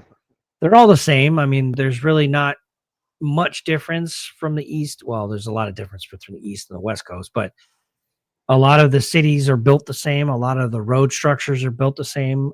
The only thing that's different is some monuments or some mountains or some scenic things that you're going through the Midwest and the West. I mean, pretty much everything is the same wherever you go. So once you go through all 50 plus states or whatever, yeah, it's yeah, you get tired out real quick, See, I have never gotten tired of seeing the road, man. And I've been doing this for quite some time, dude. It's just in my blood. You know, I just absolutely love it. It's a career that you chose, and it is, it's a lifestyle. Career and a And, lifestyle. and the wife's happy with it. You know, I've got a nice house, dude. I've got, I live in a private community, so it's kind of, we've got 7 golf courses. We've got hundreds and hundreds of miles of mountain bike trail. We've got 7 private lakes. So I mean, there's Shit, just where you live, bro? Arkansas? Bella Vista, yeah. Oh, okay. So yeah, just literally just south of the state line. So like if I go out my front door, then I'm in Arkansas. If I go out my back door, I'm in Missouri. Ah, okay. Right Gotcha. there by Jane. And oh, okay. So that's a nice little area. yeah, like they got Area 72 right there. Gotcha. Okay, I know exactly where that is. Area 72 is Walmart's underground bunker. It controls all of the cash registers throughout the entire United States. Oh, I didn't know that. Yeah, that's pretty cool, man. That's a different facility. You should go check it out sometime. Like they'll every now and then they have open tours, but I'm not sure when they do it. Wow. So it's like their computer. Yeah, it's like bunker. 7 stories underground in a big limestone cavern. Do you imagine what they're trying to do down there? Yeah, they're probably. Yeah. And the recent, funding of different things from Walmart, I don't know. Walmart can kiss my ass. They can basically kiss my ass. Their drivers think they're elite. They think they're hauling, nuclear weapons or something like that. Like what I do. Yeah, you know what? So they call all of their Arkansas kiss my ass. I had one video that when we were shadow banned, I think I had a video go out. One of the Walmart guys tried to make me move because I was about to make a right-hand turn out the gate into the turning lane, and he was coming up behind me, and he wanted to go in his turning lane because Walmart has their separate, exits versus the other, outsourced drivers or whatever. Right. So I was trying to make my turn, and he's like, "You need to back." I said, "No, sir. I'm not backing up. I'm not letting you, you're going to have to wait your turn." He's like, "Well, I'm going to write your name down. I'm going to do this." It was just the way he made it sound. It was like, it was funny as shit. But he said something. I said, "No, you're going to have to back up." And he's like, "I don't want." Yeah, I can imagine. I can think about it every time I hear it. It's like, "I don't want to." It was just the funniest. I tell you what, I don't want to. And it was caught on camera. And that video was just the funniest video for the longest time. We used to make fun of Walmart because that particular driver thought he was so entitled because it was his terminal. He was like, "Get your ass out my way," blah, blah, blah. We were like, "Man, calm your shit down, bro. You ain't no better than anybody else." Yeah, I've run into that doing UPS. Like every now and then we do UPS. FedEx is bad too. Yeah. And they'll be like, "Hey, you need to slow your ass down in the parking lot." I said, "Dude, I got a camera right there and I've got a speedometer right there. I'm doing the speed limit, man. You need to slow the F down." I'm like, "Nah, man. I tell you what, dude, you need to calm down before you have a stroke, buddy." Right? Something wrong with your ass. Big old vein popping out on his forehead. And he was like, "Man, I'm going to get you banned from this facility." I said, "All right, check it out." And I dialed up the manager of the facility. I said, "Hey, listen to your driver right here." And I had just held the phone out the door and he didn't really see it. And he was still yelling at me. And then next thing I know, the manager comes walking out. He says, "Hey, Jeff." And he's like, "What?" And he says, "Hey, you do realize this is all being recorded, right?" "What?" Big dummy. Yeah, dude, just protect yourself. That's what you got to do. Big dummy. That's too funny. Yeah, it is the Walmart Area 51. Yep. Do we got anybody out there that wants to join in with us tonight? We got quite a few people watching. Not too many. Like I said, our lives, and I don't believe in those numbers up there. I really don't. Sometimes they're high, sometimes they're low. We still only got 3 people that shared this whole thing out. So, I mean, we've talked about some funny shit. And we talked about some serious stuff and things that are probably interesting to most truck drivers, but it just doesn't get out there because Oh, now we got 6 shares. So 6 people have shared us. Thank you very much. Appreciate you. I appreciate y'all. Y'all doing Yeah. a great work. So, I mean, we talk about things that matter to real truckers out here that actually do the grind, you know. We don't glamorize this too much. I mean, it's a thoughtless, thankless job sometimes, or not thoughtless. We do a lot of thinking, but it's Yeah, thankless. always got to be on your A game. Yeah, you always gotta be on your A game, but it's a thankless job that we do. I mean, everything you possibly, and he takes care of bullets and wastewater and toilet water and shit like that. But everything that you have that you buy on a daily basis is from us. Is that Batman? So if you guys ever see Batman going down the road, you know that's Andrew Wood right there. Oh, you're a Batman. Yeah. Oh, okay. Oh, it's 2 of you guys together? Yeah, that's my co-driver. Oh, gotcha. So do you guys get escorted too, or no? Oh no, you're just wastewater. You're just wastewater. Yeah, when we were doing, so here's some crazy stories about some of the stuff that we used to do when we were teams and stuff. We've had teams that have had blowouts on actual, you know, I can't say specifically where, but they've had blowouts, and they've had 2 Black Hawk helicopters literally land on the highway and shut down the highway both directions and have them deliver a tire. No shit. Yeah. That's crazy. Like, I did a lot of chemical weapons in my time. So we would, all of the 155 howitzer rounds with the VX and the GX nerve gas that we confiscated from Iraq, we offloaded every one of them out of Texas and then took them up to either Bluegrass Army Depot or Pueblo, Colorado. And then there was a third site, but that site technically can't be named. And each one of those sites would cook off those 155 howitzer rounds. They would completely cook them down until it was about an eyedropper full of concentrate. And that concentrate would go into, 5,000 gallons of acid. And that was the only way to safely transport it back. And those were strictly controlled routes. Yeah. So we had emergency response teams, we had check-ins, we had all of that stuff. And it was just nonstop freight. I mean, you all the way down, all the way back. Some high-tech professional shit right there, boy. Yeah, dude. Know? So like when we talk about like real high-end trucking, this is pretty much the highest that you can really go in the trucking industry. Wow. So I got kind of tired of doing the whole team thing. And then my company was nice enough to offer me, a position doing solo stuff, and I was like, okay, yeah, let's do it. Yeah. So I'm actually a trainer for roll-offs. So I do a lot of the roll-off training, and I also do some of the tanker training for the company. Cool. It's a blast. Cool. Now, do you go all over? You're over the road, or you're just in our area?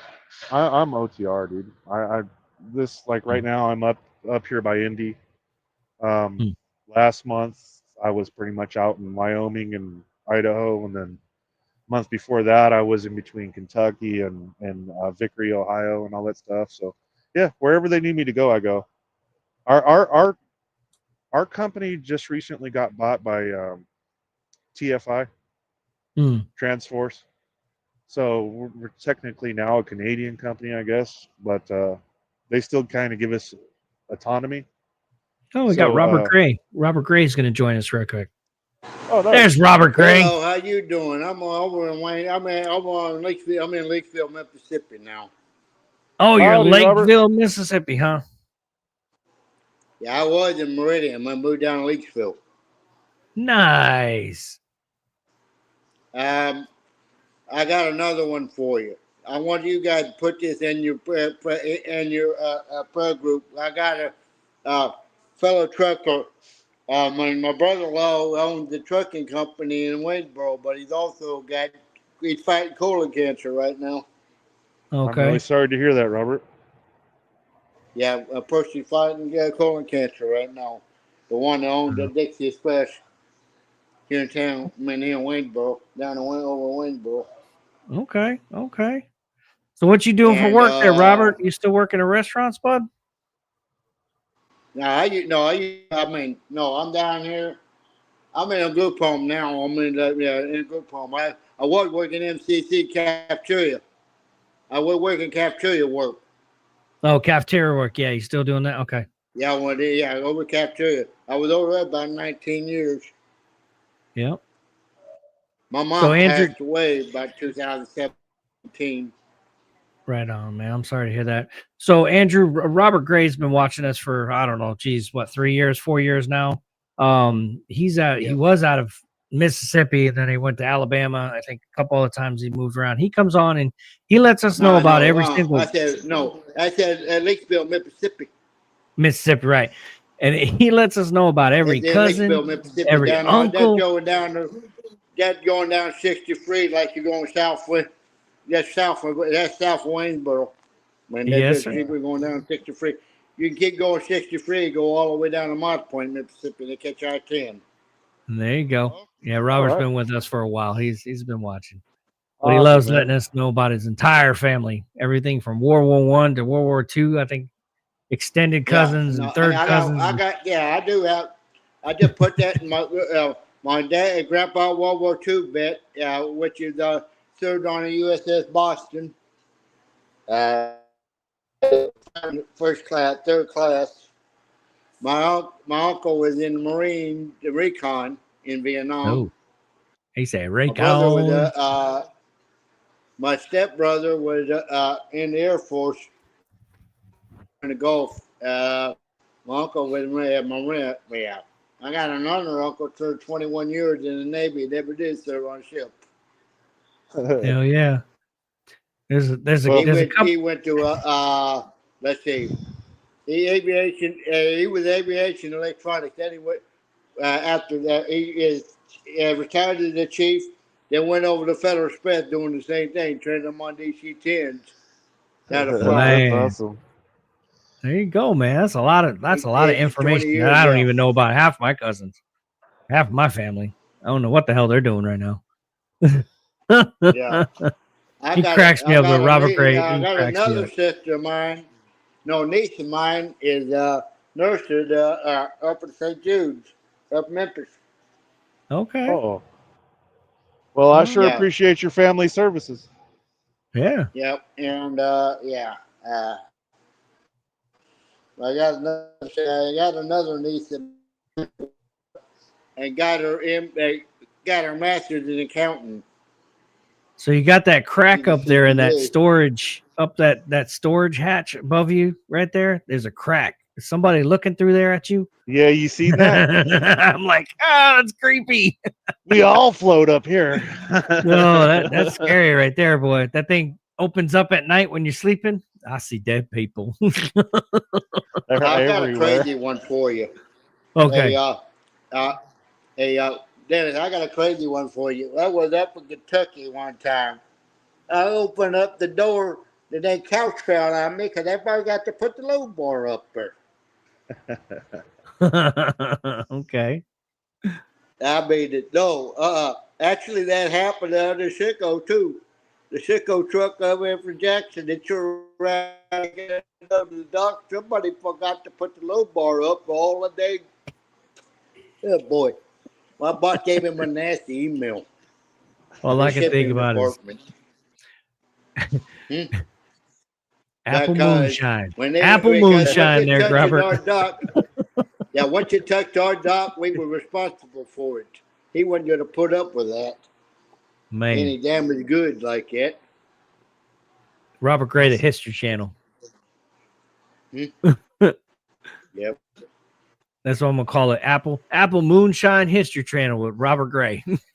Apple Pie Moonshine. Yep. Apple Pie Moonshine History Channel. He'll let you know what's going on in the world. Yeah. Man, too funny. Well, it's good to see you, Robert. It really is, man. It's good to see you. My uncle, you know what? I got to go do when my uncle was in the Navy. I got to go sit in the flight simulator over in Beeville, Texas. Well, he was over there. You got the now, did you say shit in the flight simulator or sit? Which one did you say? No, actually, I was saying he was the chief. He was first class petty officer over He was there over the computer system, training them, and Okay. be built training the pilots. But we kind of going back. Did you say sit or shit in the air trainer? Yeah. I got to sit in the air trainer. I didn't boy. I don't think you. I can't make this up. I can't make this up. No, I said sit. I said sit there, trainer. I got Okay, I was making sure you said sit, not shit, because that, no, I did not. pilot would be mad that you shit all over that seat. You know what I'm saying? That wasn't. I mean, that felt like forget which one it was. When in there one night we doing that one. I think it was Valerie was in there one night. They were talking about that. The guy turned around, asked her, did she use the restroom in the truck, or something stupid like that. Robert, you need to audition for the Hollywood movies, man. I'm telling you, you got quite the character right there, Bubba. Yeah, especially when you got a family of truckers like I did. My dad, even my granddad, my great granddad drove truck. Long time ago. Man. Yeah, we used to have cattle. That's I mean, that's been a long time ago, but yeah. Has your family not done anything in this? I mean, you have you got a lazy cousin? You got a lazy cousin ain't done nothing? Gentlemen, I'll be back in just a moment. After my grandpa got out of World War II, he was he was groundskeeper for the school district. Okay. And my grandma was a court clerk. Oh wow. Wow. Yeah. Wow. Yeah. My grandma was a court clerk. Yeah. So you've been doing. She died. I mean, I hate to say it, she died of dementia. Oh, okay. Yeah, she died of dementia a few years ago, in 91. She couldn't recognize her own son. I hate to say that. Man.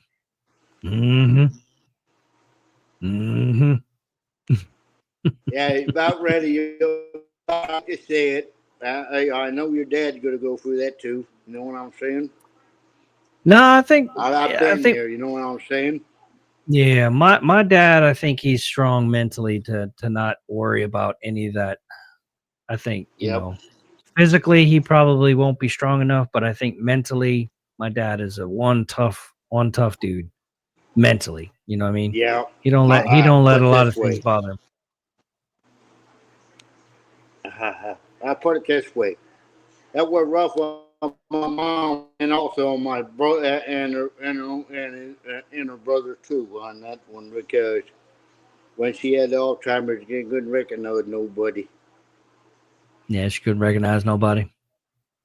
They had to put her in a padded room. I hate to say that.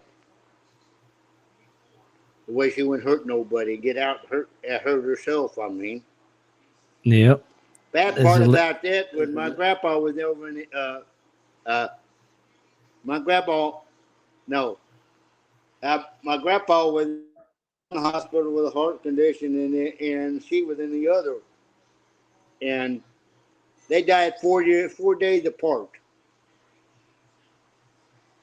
They died 4 days apart. Yeah. Robert said, I like French fried taters. Yum. We get Robert Leader up. I've also got a nephew who's also a pastor. Oh, there you go. So, Robert Gray, you need to challenge Robert Leader and tell him to come on with you. That's what you need to do. You need to call him out and say, hey, Robert. I will tomorrow night. Okay. I mean, we'll challenge Robert. Because I got to get off by 9:30. Oh, there you go. There you go. Yeah. I did.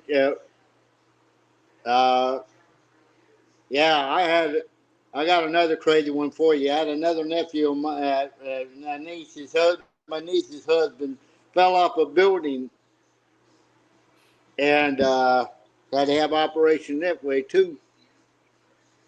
I mean, my niece's husband, up at the one I told you at the nurse's husband I'm talking about, he went on construction work and fell off a building.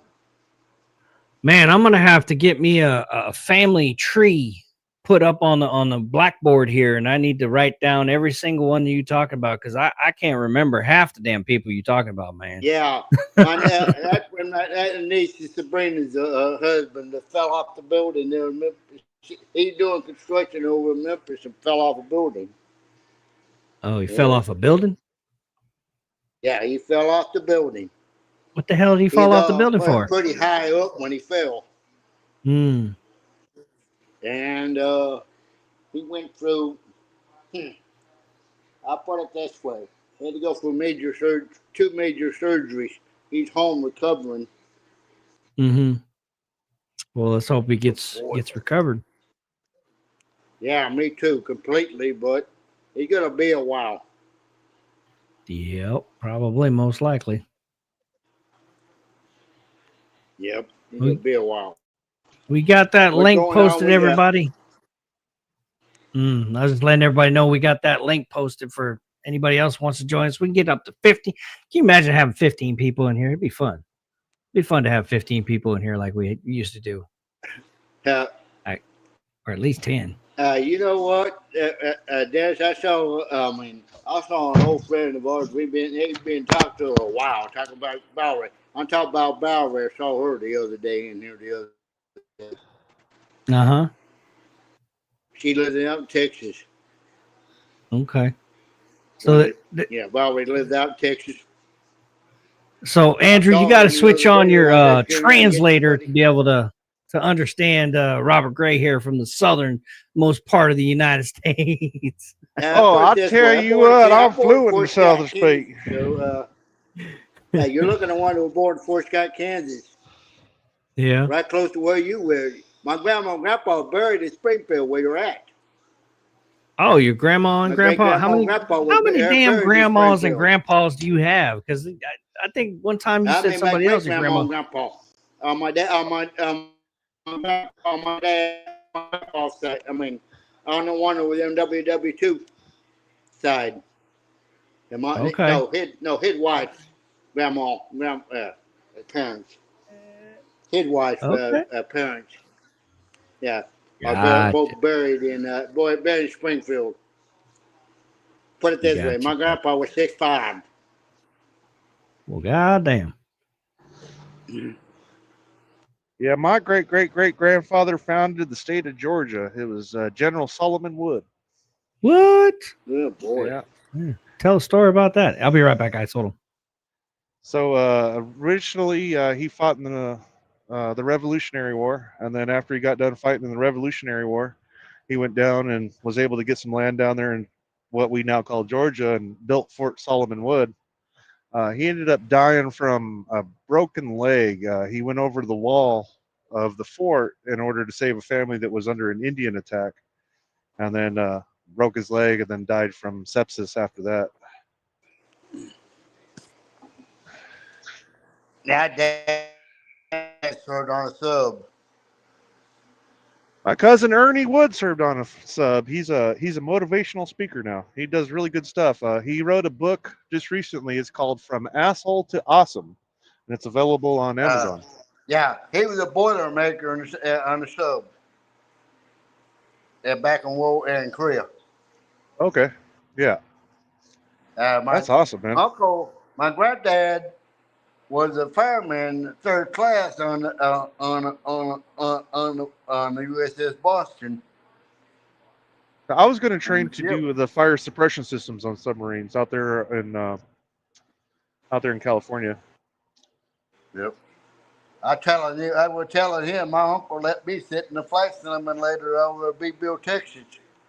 When he's over there, he's over the systems over, let them fly.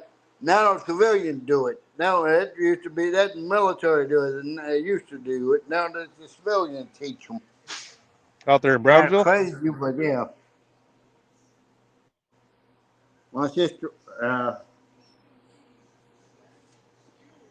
used to go cut firewood for a living. Hard work on that one. Yeah, I used to Go do a cut lot of wood, cut firewood.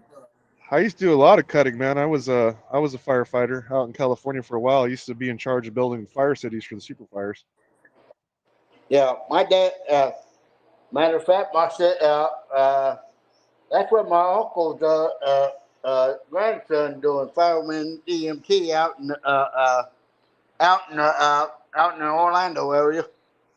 Okay, that's cool. Or Lampa. And my other niece's husband was a firefighter.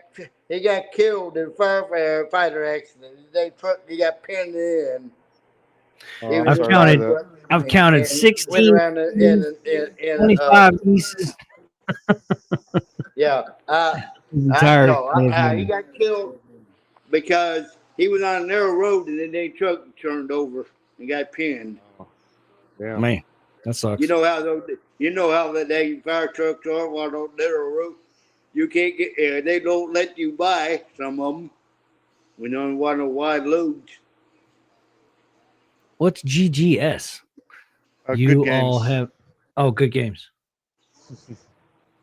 I guess I'm not hip enough to understand what that Right. means. Ew. I'm thinking. I I'm trying. got about 30 minutes. I gotta go off here probably.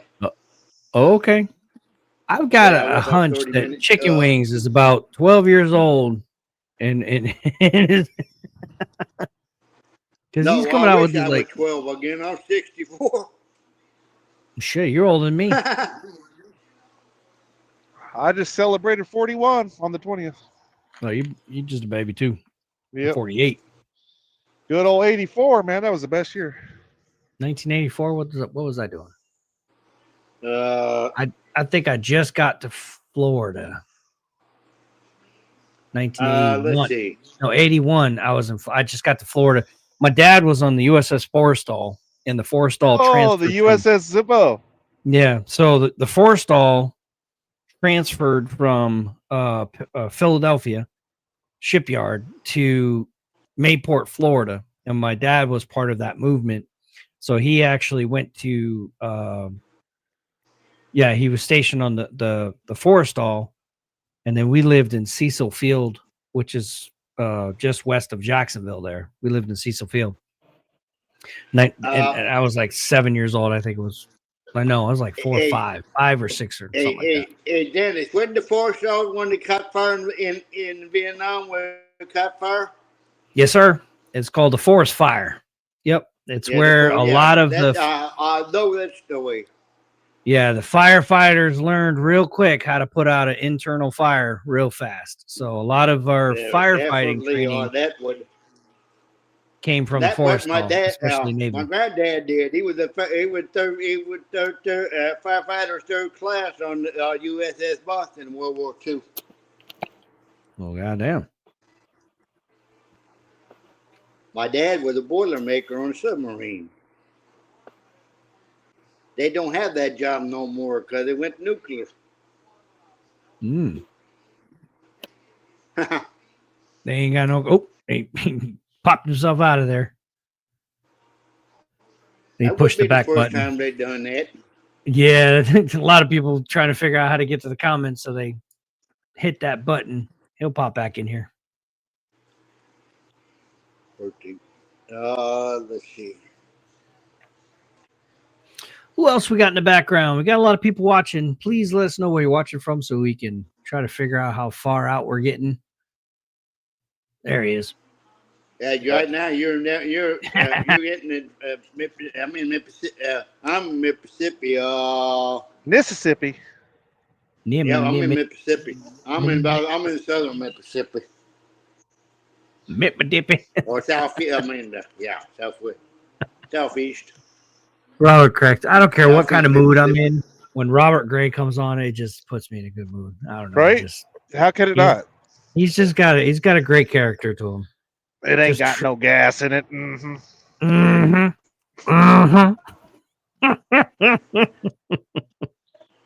I'll put it this way: not like some bubble get on here that try to out talk you. I know not out talk you, but what's the word for it? Get a little bit arrogant. You need to get that at the end of that, man. Come on.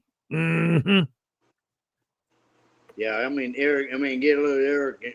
Get a little bit full of themselves. I'll put it that way. Oh, some people on a here? few of them, you had to argue for you. You've had a few arguments on here with a couple of them. Oh yeah, we there's a lot. Yeah, if we got into a lot of the topics that are going on in the world today, there's going to be a lot of people that. Yeah, politics is not one I want to. What subject? That or religion on it, especially on it nationwide where these trucks are going right now. I mean. Yep. I avoid them like the plague, man. Yep. Unless I'm making fun of it, that's the only time I really talk about it. Try to make fun of it.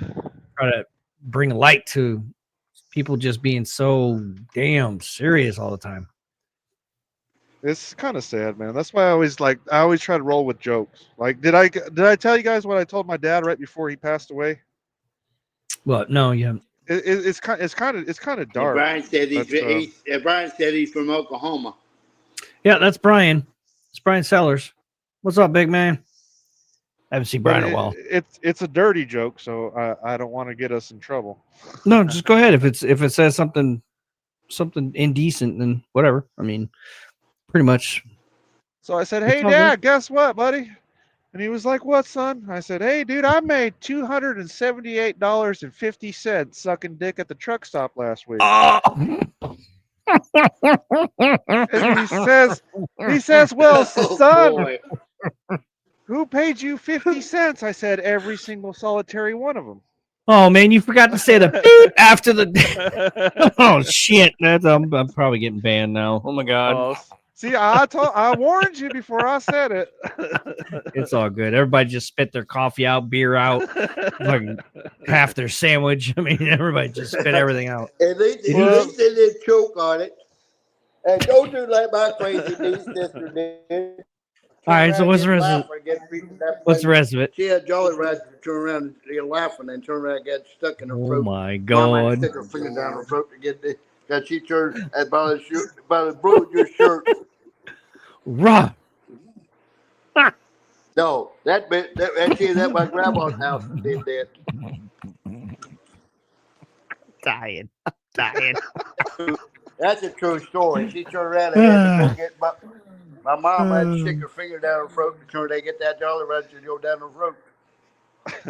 Oh my god, I'm dying.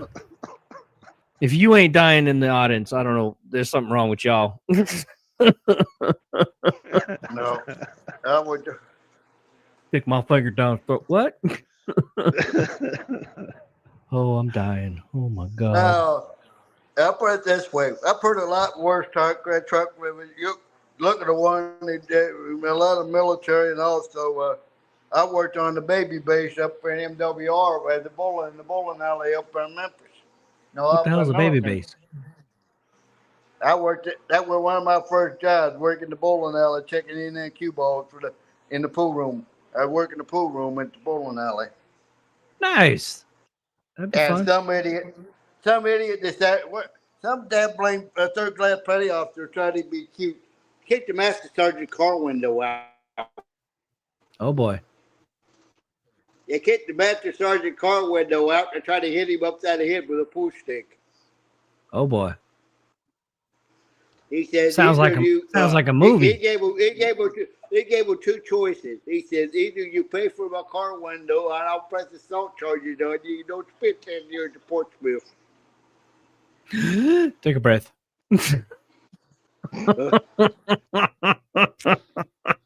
Here's another one you don't do. Don't drive your light at nighttime. Don't drive your lights off. Because one of them on the base, first class petty officer, did that, hit the dang girl on base and got 10 years in it for 10 years to Portsmouth for manslaughter. Oh yeah, that's a bad deal. So drive with your lights on, ladies and gentlemen. That's a safety tip from Mr. Gray here. Drive with your lights on, ladies and gentlemen. Okay, 24/7. Just do it in the daytime. I drive my lights on all the time.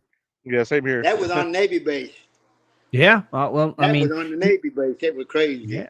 There you go. They should put you on the safety department. There you go. Yeah.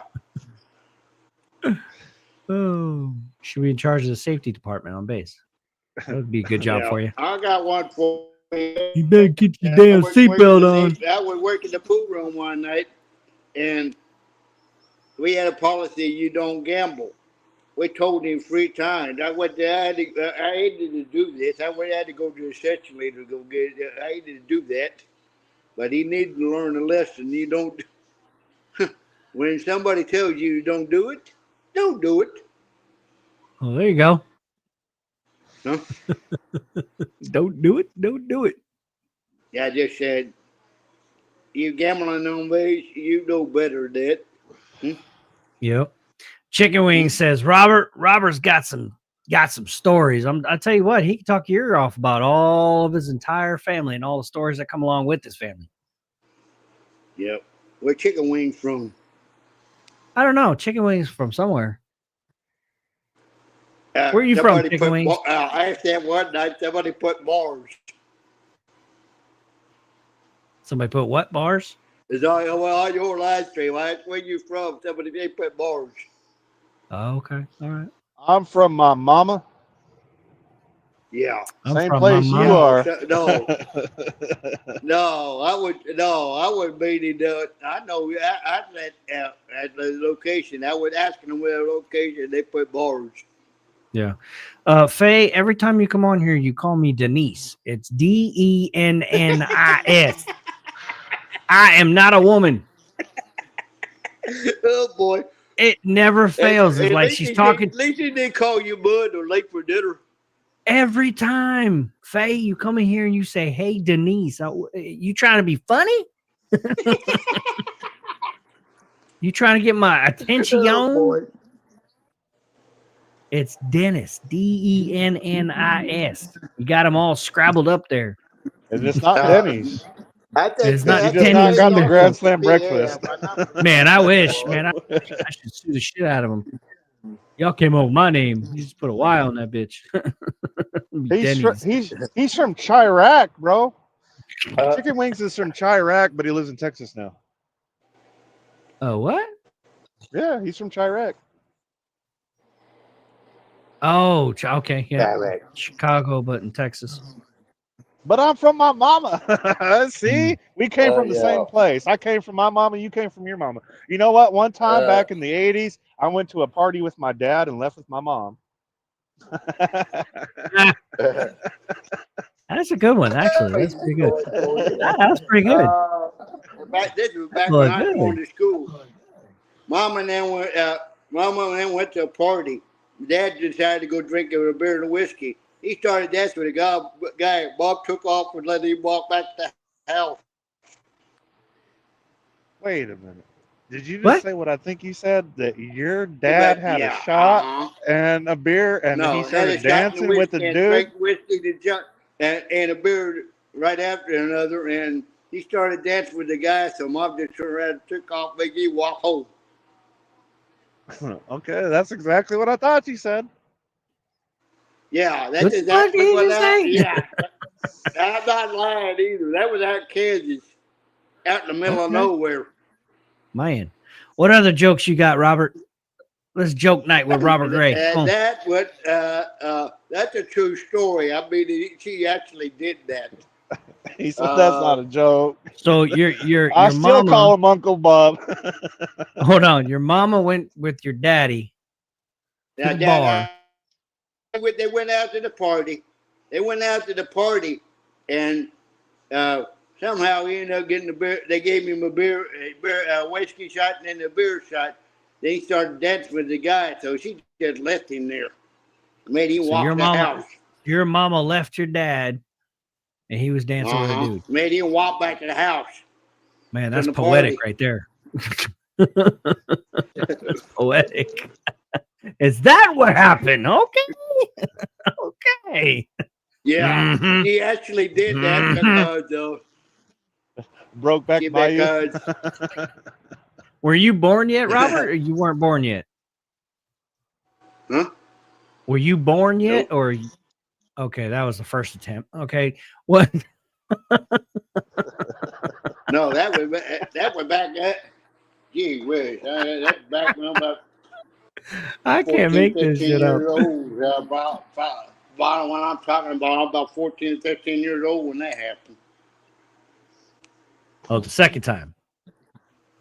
Yeah. We That was we about the okay. yeah, So there was a second 14, time 15 years old. your mom and dad went to a bar and your dad started dancing with another guy. So 2 times this happened? No, yeah, I mean, Only one no, time. actually, this was out in the country at one of at the barn, like a barn dance and stuff like that. Went out in the country, Oh, and okay. they went out to the barn. I went out to the barn dance, like the square dance, those things where they turn around, they just have that alcohol and stuff. They turn There's around Michelle. crazy. Michelle, come on in. Welcome to the barn where all the sheep know your name. Hey, we're having a great time tonight. This is actually really good. Brenda Miller, how you doing? Come on in here. Hey, oh, Michelle, you need to get your is there auntie? Is your aunt? Yeah, your aunt or cousin or yeah, she need to come in here too. She's a hoot and a riot. She's from Texas, man. She's just yeah, she's funny. I do have a brother-in-law. A brother that lives out in Texas. His birthday getting ready to be next week. He lives over in Victoria. Victoria, Texas. Mm-hmm. Yeah, he lives right down the coast, like you're going down like around Corpus Christi. Okay. I mean, around right close to where I told you where the beach goes all around. I'm gonna have nightmares too. And Kingsville around that area. I mean, where my uncle was served. I mean, Robert, you're scaring people, man. yep. He I said, gotta get Brenda ready. Miller's Get off Brenda. about 15 minutes to get off here, though. I'll talk to you later. Okay, Bubba. Have a great night, bud. It was nice talking to you. It was good seeing you, Robert. It was good seeing you, man. Robert cracks me up every time. Every I'm dying, time, dude. I'm dying. He's funny. He's been around for a while though. Thanks, man. Yeah, he got good disappeared spirit. for a while there. Yeah, he disappeared for a while there, but you know he comes back and stuff. So, yep. Oh man, I gotta recoup from that one. That was shoo. But yeah, he's got family all over the place. Every time he comes on here, he talks about his grandma, grandpa, grannies, nephews, nieces, uncles. I'm like, damn, he's got a big family, huge Right? family.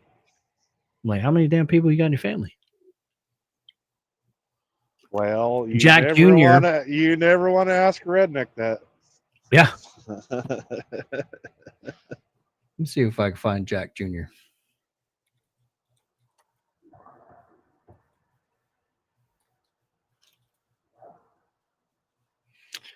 Jack Jr. There he is.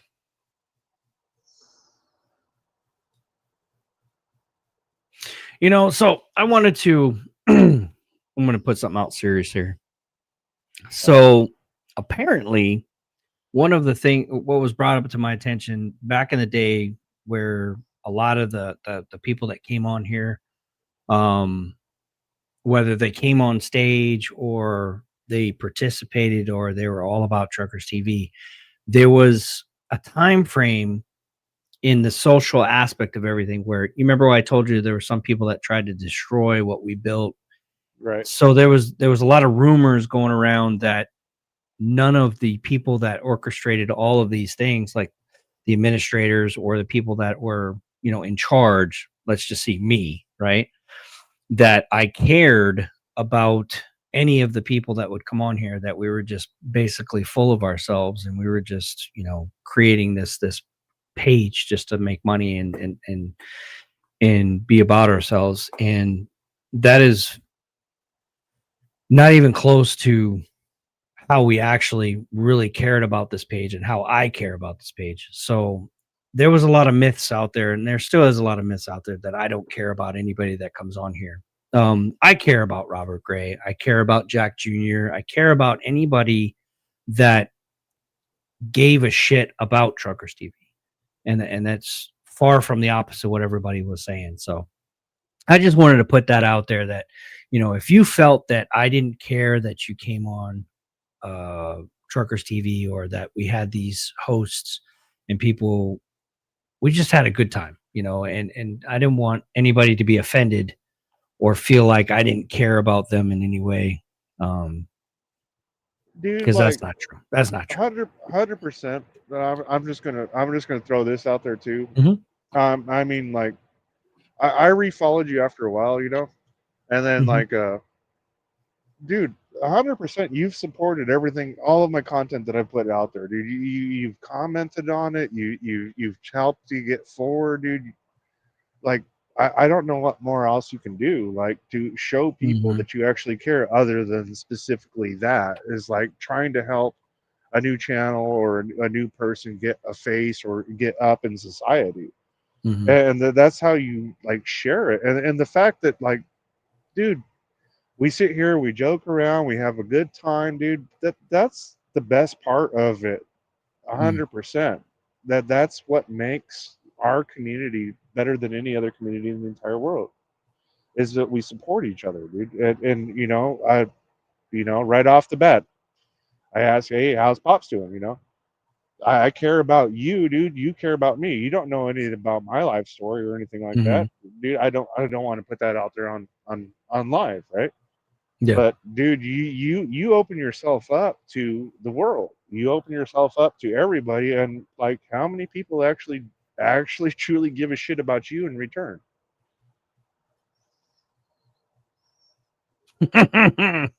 Right. So Brenda's like, I'm just here to aggravate Dennis. Have fun. But yeah, no, I don't know. I do a care. And when I first started this, I tried to find other people that they had platforms and they had the few numbers and things like that. And I was looking at their talent, and I would actually watch their videos, like I watch yours, and I would watch people's videos, and I would look, and then I would go to my admins that I had on here, and I would discuss whether they think that this person had some good talent or could bring value to Truckers TV. Like I said, it was a give and take relationship. And most of the time, everybody, when they started, they had a lot of potential, a lot of like ability to add value to Truckers TV and make it grow even bigger and But they become don't that want to platform. share it. But they got a little piece of it, Jaded. and yeah, they got a little. Is that what it's called? I don't even know how to explain what. Yeah, they got jaded. So they got jaded, and they took off with whatever they could possibly get, and then just kind of shit on us on the way out. So it's just like, okay, well, that didn't really work. you know, you Yeah, try to help people, and that's they really just unfortunate, man, because it leaves a sour yeah, taste in your mouth. it pissed me off. It downright pissed me off. It's like, and I got angry a lot of times where I had to talk myself out of just not voicing it too much. And I try to stay as positive. I try to hit that high road and be like, look, let that person talk their shit. Let them do what they need to do to feel better about themselves. I'm going to take the high road. And then when it's in the future, everything's calmed down, everybody forgets about it, I'll just come back down and do my thing. And now look at where you're at now. Yeah. And look where we're at now. We haven't quit. We haven't stopped. We trust me. I wanted to quit so many damn times. This thing was so frustrating. Even to the admins were like, this is just impossible. We can't fix this. This is not fixable. And it fixed itself. I think a lot of the people that were really harping on Truckers TV, and like I said, the shadow ban thing, I really highly think that we got caught up in that bullshit, Yeah. And just didn't know it. And then all of a sudden, we're not part of that bullshit, and we're a free page. And now you're booming. Yeah, and now we're allowed to pretty much talk how we want to talk. We can say the F word, we can foul language, whatever. We could do and act and say what we want to say, and not be worried about somebody coming in here and be like, "You're fascist." I'm gonna go ahead and just report you. Oh my god, I'm offended. if people get offended, then don't watch. It's as Exactly. simple as There's that. plenty Just of other don't channels watch. that you can change to. Exactly. Or don't have a vendetta, and I apologize if something happened to your loved one that involved a truck driver or trucking in general. I'm sorry. That's just not, And to say the worst part about it is right now in this administration, a Mhm. lot of those drivers that were making those kinds of fatal mistakes are being removed from the road. Thank God. I see them out there And too. dude, I watch them with their foot up on the dash. I watch them, passing me by, watching porn, dude. All of the stuff like that they're doing. You really watch somebody watching porn? Yeah, dude, like 100%. Like, and I'm not talking just on their phone, dude. I'm talking about like they had a full screen. I'm like, whoa, dude, You know why? really? Yeah, I know. You know why truck drivers are mad? Because they got the forward-facing cameras, right? Because they can't take care of business or be bopping down the road. I got one right there. You see it? You want to put a what? It don't bother me in the slightest, dude. It just keeps honest people honest. That's all it does, Yeah. right? And like if you're not doing anything, it's a professional job. We're professional truck drivers. hmm Why would you be upset with a forward-facing camera if Right, you're right. a If you're not doing professional anything truck stupid, yeah. driver? There should be like, oh well, fucking, well, I'm on my phone. I'm doing this. I'm doing that. Well, hmm then fucking, you should probably not be a professional truck driver. Exactly. There's a big difference between a professional truck driver and a professional truck driver. There you go. Good definition. Nice. And I see it every day, man. It's scary as because we don't just drive for our own truck. We drive for everybody around us, right? Right. I always say that. Yeah, I'm not watching just myself. I'm watching all you drivers too. Making sure that Exactly, man. Like, you're not I'm making that moving fatal over. decision, right, to move over real fast and cut me off. I'm watching you too. You know what I'm saying? And then especially hauling tanker, because like most of the stuff that we do is like acid and stuff like that. So we don't have any baffles in our tank. Oh. So a baffleless tank, dude, like a lot of people don't realize the difference between tankers. A baffled tank, dude, they could slam on the brakes. They're not going to get beat up and they're not going to get the chemical surge. hmm I run a baffleless tank, dude. If I hit the brakes, dude, there's a chance that that chemical surge is still going to push me into you. Oh wow. I Yeah. don't have any choice about that. So our company, they carry lytics, they run all of the diagnostics, dude. They score you every month. Hey, this is what your score is. This is what you need to hmm correct. mm And some of our drivers kind of get screwed by it, especially our California drivers. Like our California drivers, there's no way that you can be in California traffic, especially around the LA area, San Bernardino, or any of those regions, and not have a following distance. Because the second that you leave any space open in California, Shoot, you get cut you're off. not getting anywhere. You're not getting anywhere, dude. Yeah. So, like, dude, they can never make the leaderboards. And, like, our company gives away TVs. They give away, like, just crazy, stupid prizes hmm every month, dude, to reward our drivers to keep them as safe drivers. Yeah. And when I say TVs, dude, I'm not talking like truck TVs. I'm talking like 72-inch television screens, Oh whatever, yeah. man. So, like, dude, they give out $100 gift cards. They give out just all kinds of stupid stuff for prizes. But some of our drivers cannot achieve that goal just because of the region that they drive The in. region that they're living in. Yeah.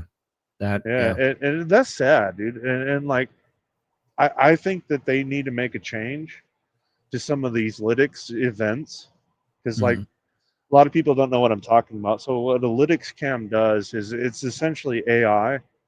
And AI is monitoring everything that you do as a truck driver.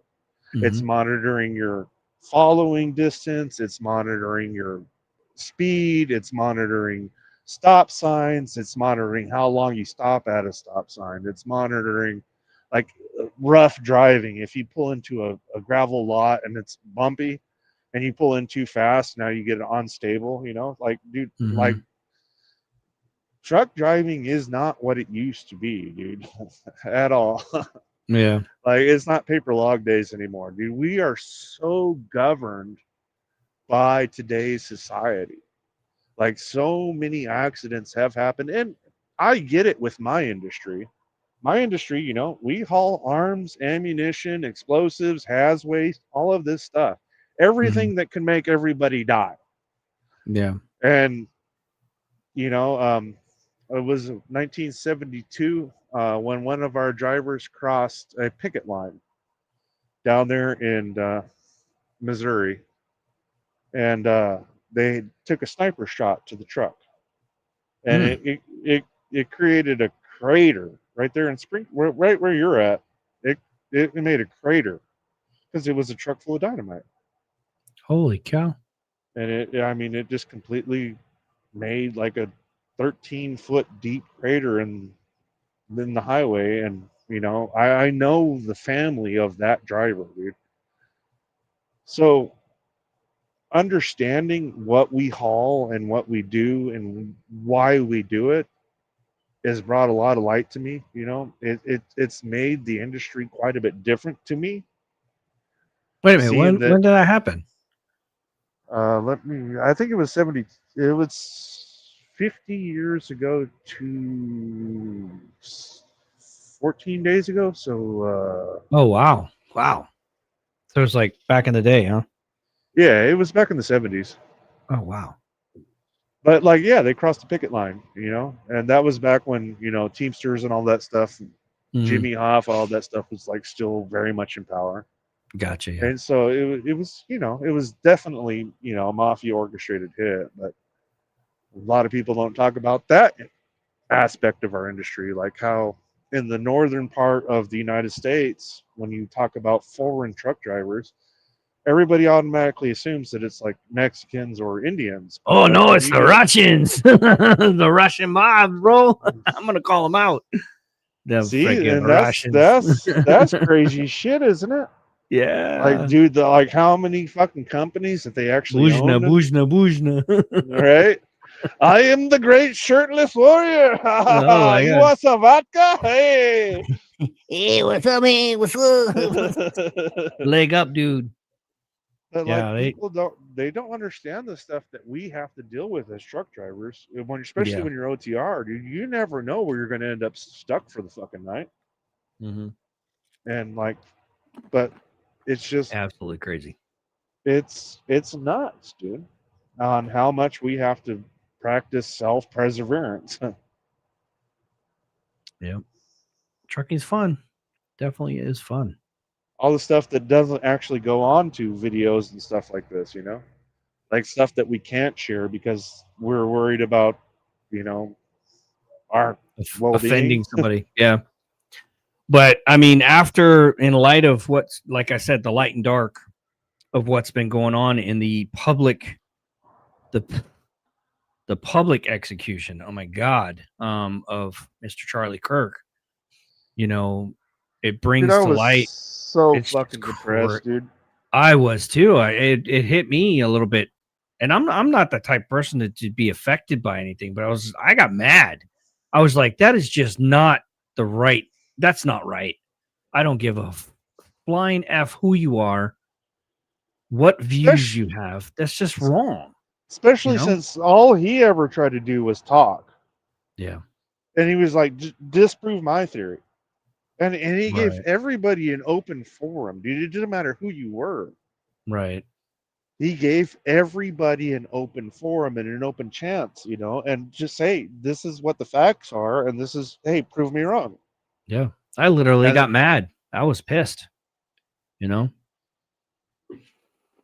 And now seeing all the stuff that's happening afterwards, you know, like fucking, especially with, I don't know if you've been following any of the stuff that all of his private text messages that have been released.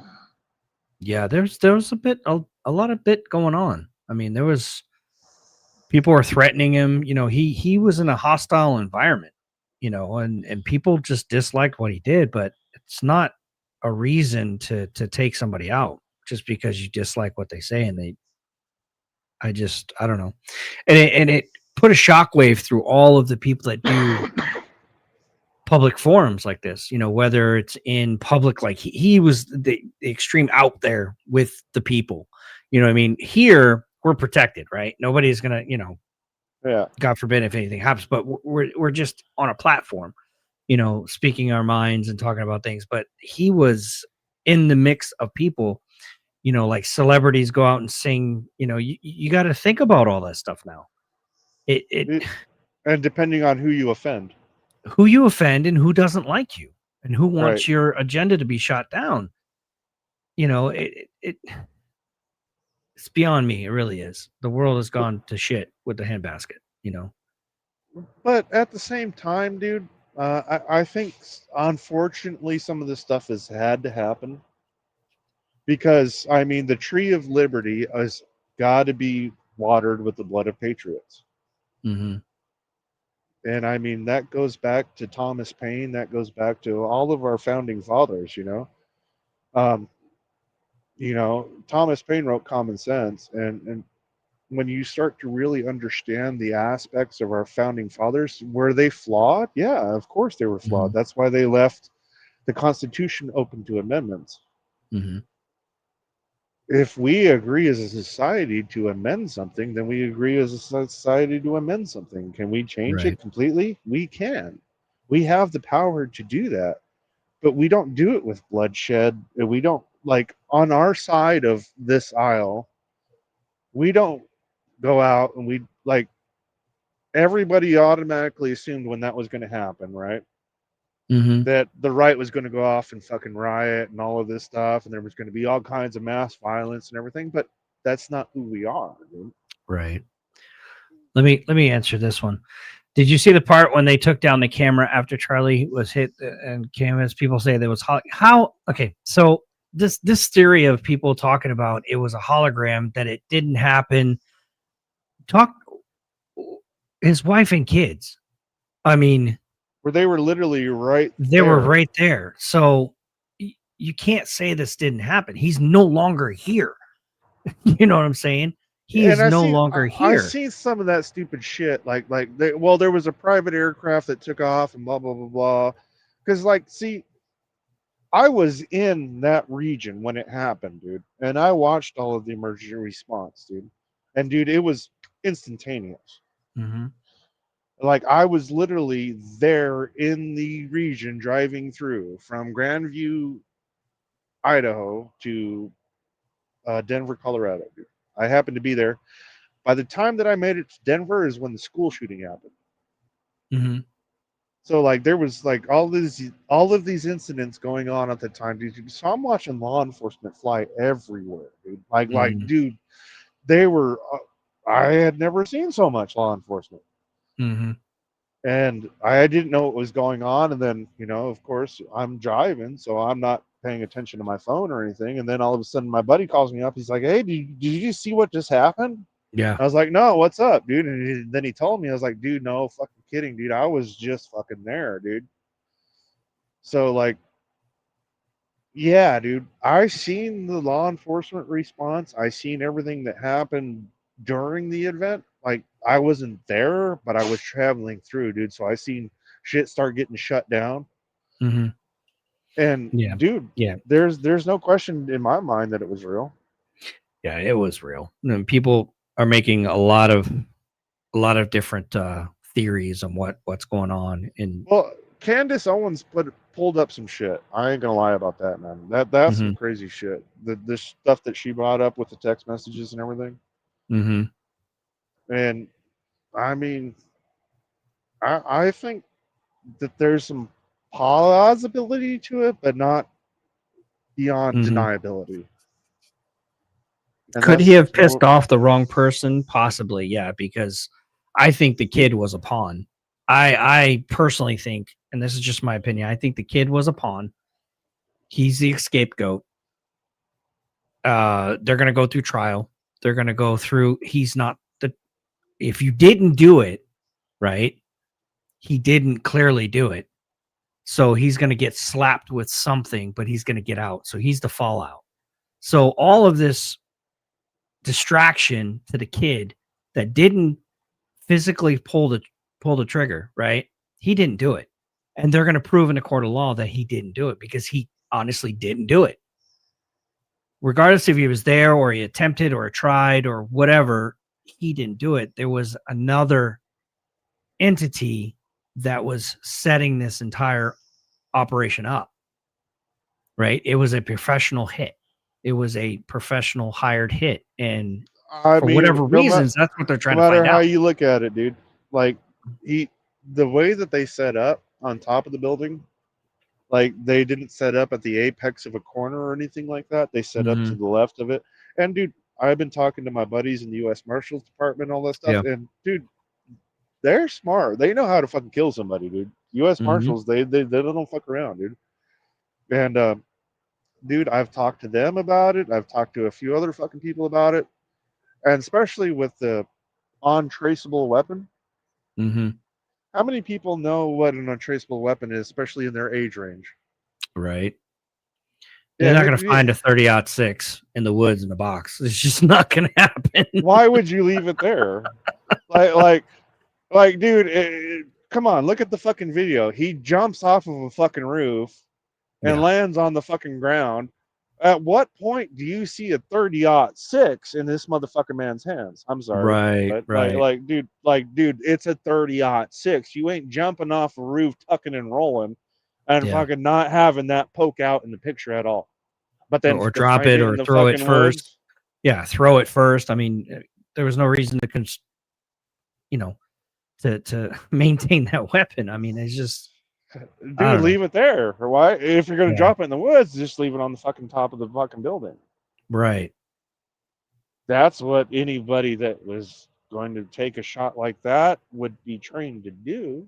Exactly. So yeah, I think there's more people involved with this than just that one kid. Kid was a fallout, and I'm not talking about this to get any hype. That's my opinion. You guys can your It's own just opinions opinions, too. man. It's just opinion. Yeah. We're just having conversation. Me and you as a truck It driver. is crazy though, because and it affected me because I never really cared too much about that stuff. But when I saw the way and it was done, that the entire world saw it, Imagine that. was just what was the word that they said? Desensitized it, and then the media is desensitizing it. Obviously, it went viral real quick, and majority of everyone saw it, and they witnessed it, and literally you can't be any closer to that and witness it, or not be, just being there, but you were there, you saw it go in and take somebody's life. So, oh yeah, it messed me up for a second there. I was like, that's just horrible. I was pretty depressed for that week. I ain't gonna lie, man. Sucked, man. And then you had to think about the entire bigger picture about our society, how extreme these things are happening, where, you don't want to get into a big debate about, you're a guy or you're a girl or you're whatever, you're transitioning, you're changing. That doesn't mean that there has to be violence with it or such hate that it divides, like you said, the country. People are going to be, it's going to be Germany, the right and the left. It's not really going to be Germany. We're just going to round you all up and put you on an island and say, hey, look, this is your rock. Take care. Good luck. And that's a common misconception too, because dude, I've got plenty of friends that are gay. I've got plenty of friends that are transitioning, all of that stuff, dude. But even they are like, dude, what the fuck was that about? Yeah. And dude, most people don't share that standard of things. It's only like the ultra left wing that shares those point of views. Like what Antifa and all this stuff. We're going to be locked up. We're going to be rounded up. This is you next. Blah blah blah. Hey, dude, I get it. Whatever. Mm-hmm. You guys live in a fantasy sandbox, dude. You guys want to be dogs. You guys want to be cats. All of this stuff just doesn't bother me, dude. Mm-hmm. Like, dude, I'll still be your friend. I'll still extend my hand, dude. Like, dude, we could all hang out, dude. We'll all go grab a fucking beer and shots, dude. We all go fucking thirst over the same woman, right? Or dude, or whatever the fuck, man. It doesn't really bother me. Mm-hmm. Like, dude, be polite about it. Understand that this is America. We can be free. You guys can do what you want to do, but don't fucking teach our kids that this is the way of life. Yeah, this is what you're supposed to do, or if you have these feelings, this is what you. Yeah. Well. Yeah. And that opens up a lot. Yeah. We shouldn't be teaching. If you find it on your own, that's great. But you shouldn't be guiding. Because that's what you were seeking. Right. Yeah, that's what you were individually seeking. But if you have to teach somebody to go that direction, then what the hell are we doing in society? I mean, we're going to have a curriculum on whether or not you want to be a changing. No. What the fuck? Yeah, that's crazy. Dude, because I'm a straight up elephant. I ain't going to lie, dude. I understand that. Mm-hmm. You know why you can't find elephants hiding in trees? Why? Because they're really good at it. Okay. Dad joke. I was just like, huh? Okay. Yeah. Just throwing it out there, man. You know, just trying to take it off of the serious stuff that we're on. You know. Well, I wouldn't necessarily say it's a backwards world. We're definitely going into the future, but we're going in the wrong direction in the future. We're not backing up, because if we were backing up, it would go back to the man works, woman stays home and bears the kids and takes care of, the household. That is going backwards, and we're not going that way.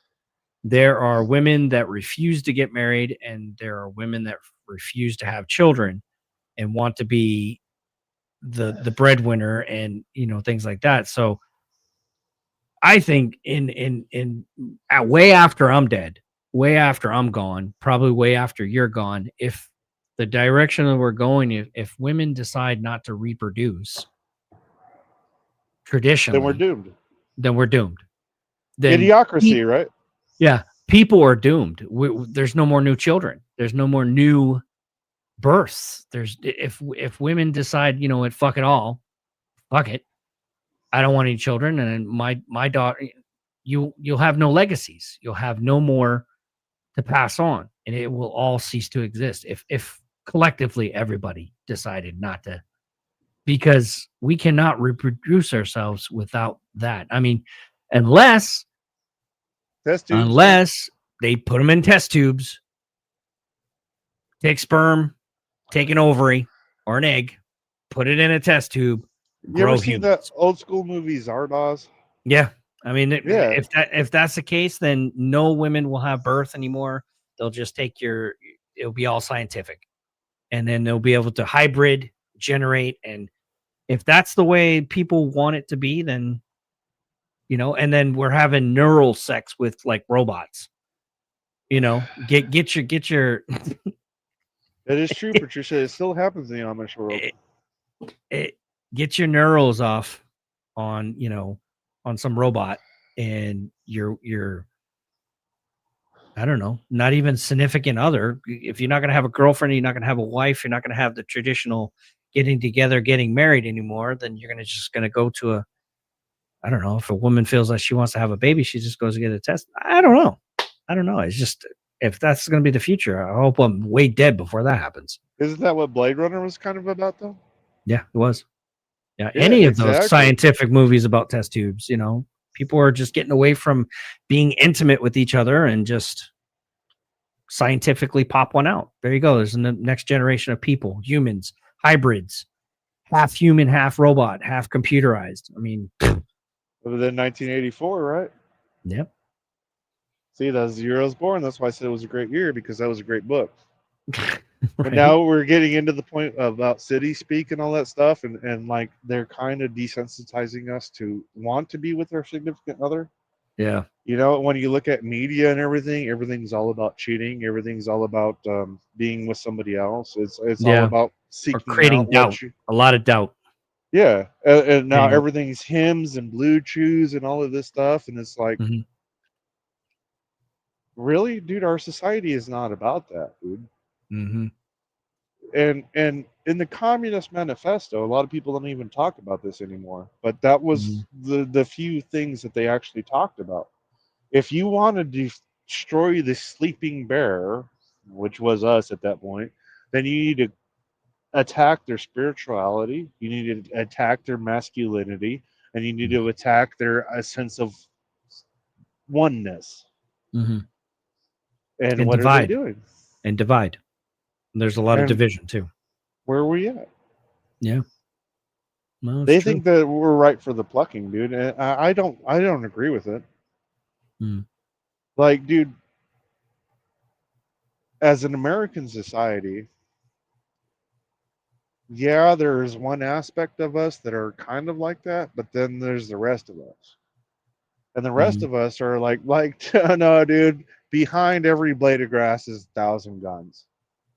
The American hunting force, the American people, all of this stuff, dude, is 100% geared towards protecting our loved ones. We don't even give a shit about the land that we're on. We just want to protect our loved ones. Right. How many of us are actually going to be like, hey, oh yeah, go ahead, do what you want with my family? No, it doesn't matter. It doesn't matter. Hell no. Hell no. If the news says that a group of individuals is sweeping through city to city, attacking and killing, you damn sure I'm going to buck up and start carrying and protecting. You know, if that would have come down to it. I can't legally carry a gun in my truck. Now, that's a crazy thought now, isn't it? Hauling what I haul specifically. Right. So now, just to give you an idea, 15 years ago, my company used to issue us shotguns. Now, we don't get shit, and we're not even allowed to carry a gun. Hauling what we haul. Hey, just press the panic button. Okay, that's the 30 fucking minute wait. At the very minimum, right? Yeah, press the panic button. No, dude. Okay, so what did my company tell me? What? I'm asking you. If I can't carry a gun and I have to press a panic button, what did my company tell me? I don't know. Get very good with knives. Oh, yeah. About a machete. You think about it, then they call me machete. all right, Danny Trejo. Hey, I could go some Trejo tacos. Hey, Danny, if you're watching this podcast, me and my buddy here would like some tacos, buddy. The machete, big one, big knives. I got shit. Yeah. I had like 3 or 4 or 5 knives. You know, yeah, I had some big blades. So, no, dude, I just carry small ones, man. Yep, just straight right here, right there. One thrust. You're good. I got that nice carbon fiber buck. Most people don't ever get to see that, right? Right. But, dude, it's a beautiful fucking knife, dude, and it's nice. It's nice and light, dude, and it scrapes my pipe because I smoke tobacco. Hey, this is a public service announcement. Don't smoke tobacco. It's bad for you. It will cause all kinds of issues. Don't do it.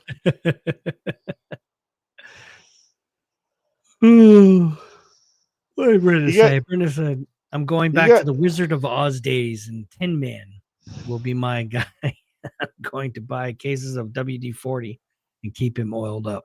I bet you will. Gosh dang, man. I wish I was a Tin Man. Right? Oh, she's going back to what I was saying, that, you know, they're getting robots. Yeah, exactly. I know. Oh, you know, all you kinky people out there like robots. Yeah, that's kind of kinky. I was just talking about they got, you know, 45 different settings.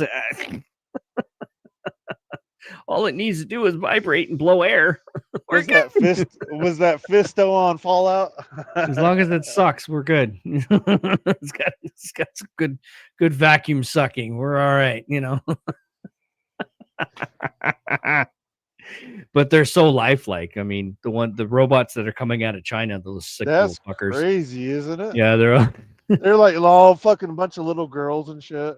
Yeah, they're nasty as shit, man. Fucking nasty motherfuckers. And dude, it's like, wow, really, dude? And then you wonder who our biggest enemy is? I know. I got one coming next week, so. Hey! Hey! Hey! Hey! My wife doesn't know about it, but yeah, I'll keep it down in the basement.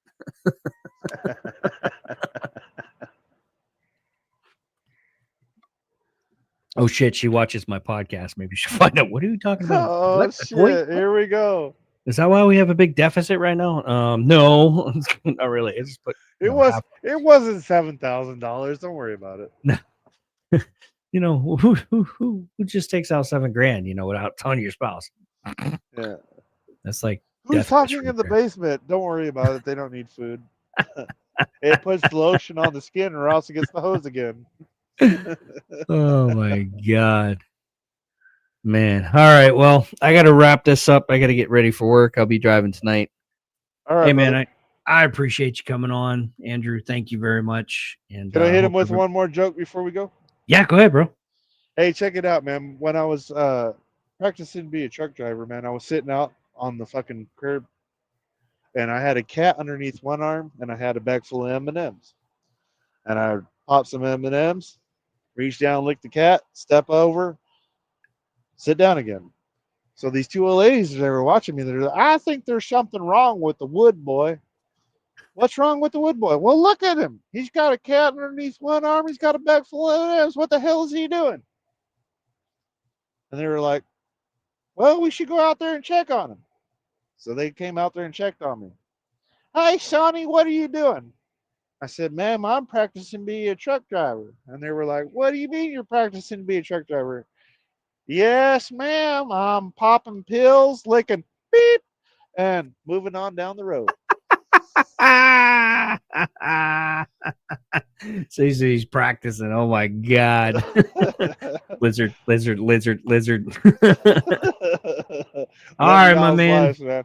Have a great night. All right, bud. We'll take care. I'll see you the next time. As soon as I get the mount, I'll let you know, dude, and I'll throw some content for you. Hell yeah, bro. We'll talk later. Oh, there you have it, guys. All right. Well, I got to wrap this up. Thank you for watching this episode of What the Beep Did He Just Say? Had a couple people join us. Robert, thank you. And we appreciate you guys. Thank you, Andrew. It was a pleasure meeting you face to face and be able to talk to you. So we will holler at you again. I'll be live tonight, probably for a little while. Got to go to Columbia, Missouri. Thanks for watching, guys. Appreciate it. Please hit that like, share, follow if you want to send this video. It's pretty funny all night tonight. We had a good conversation about a couple different things, what's going on in current events. And then I love having people on to talk about what's important to them. So thank you. Signing off. You guys have a great night, and we'll holler at you later.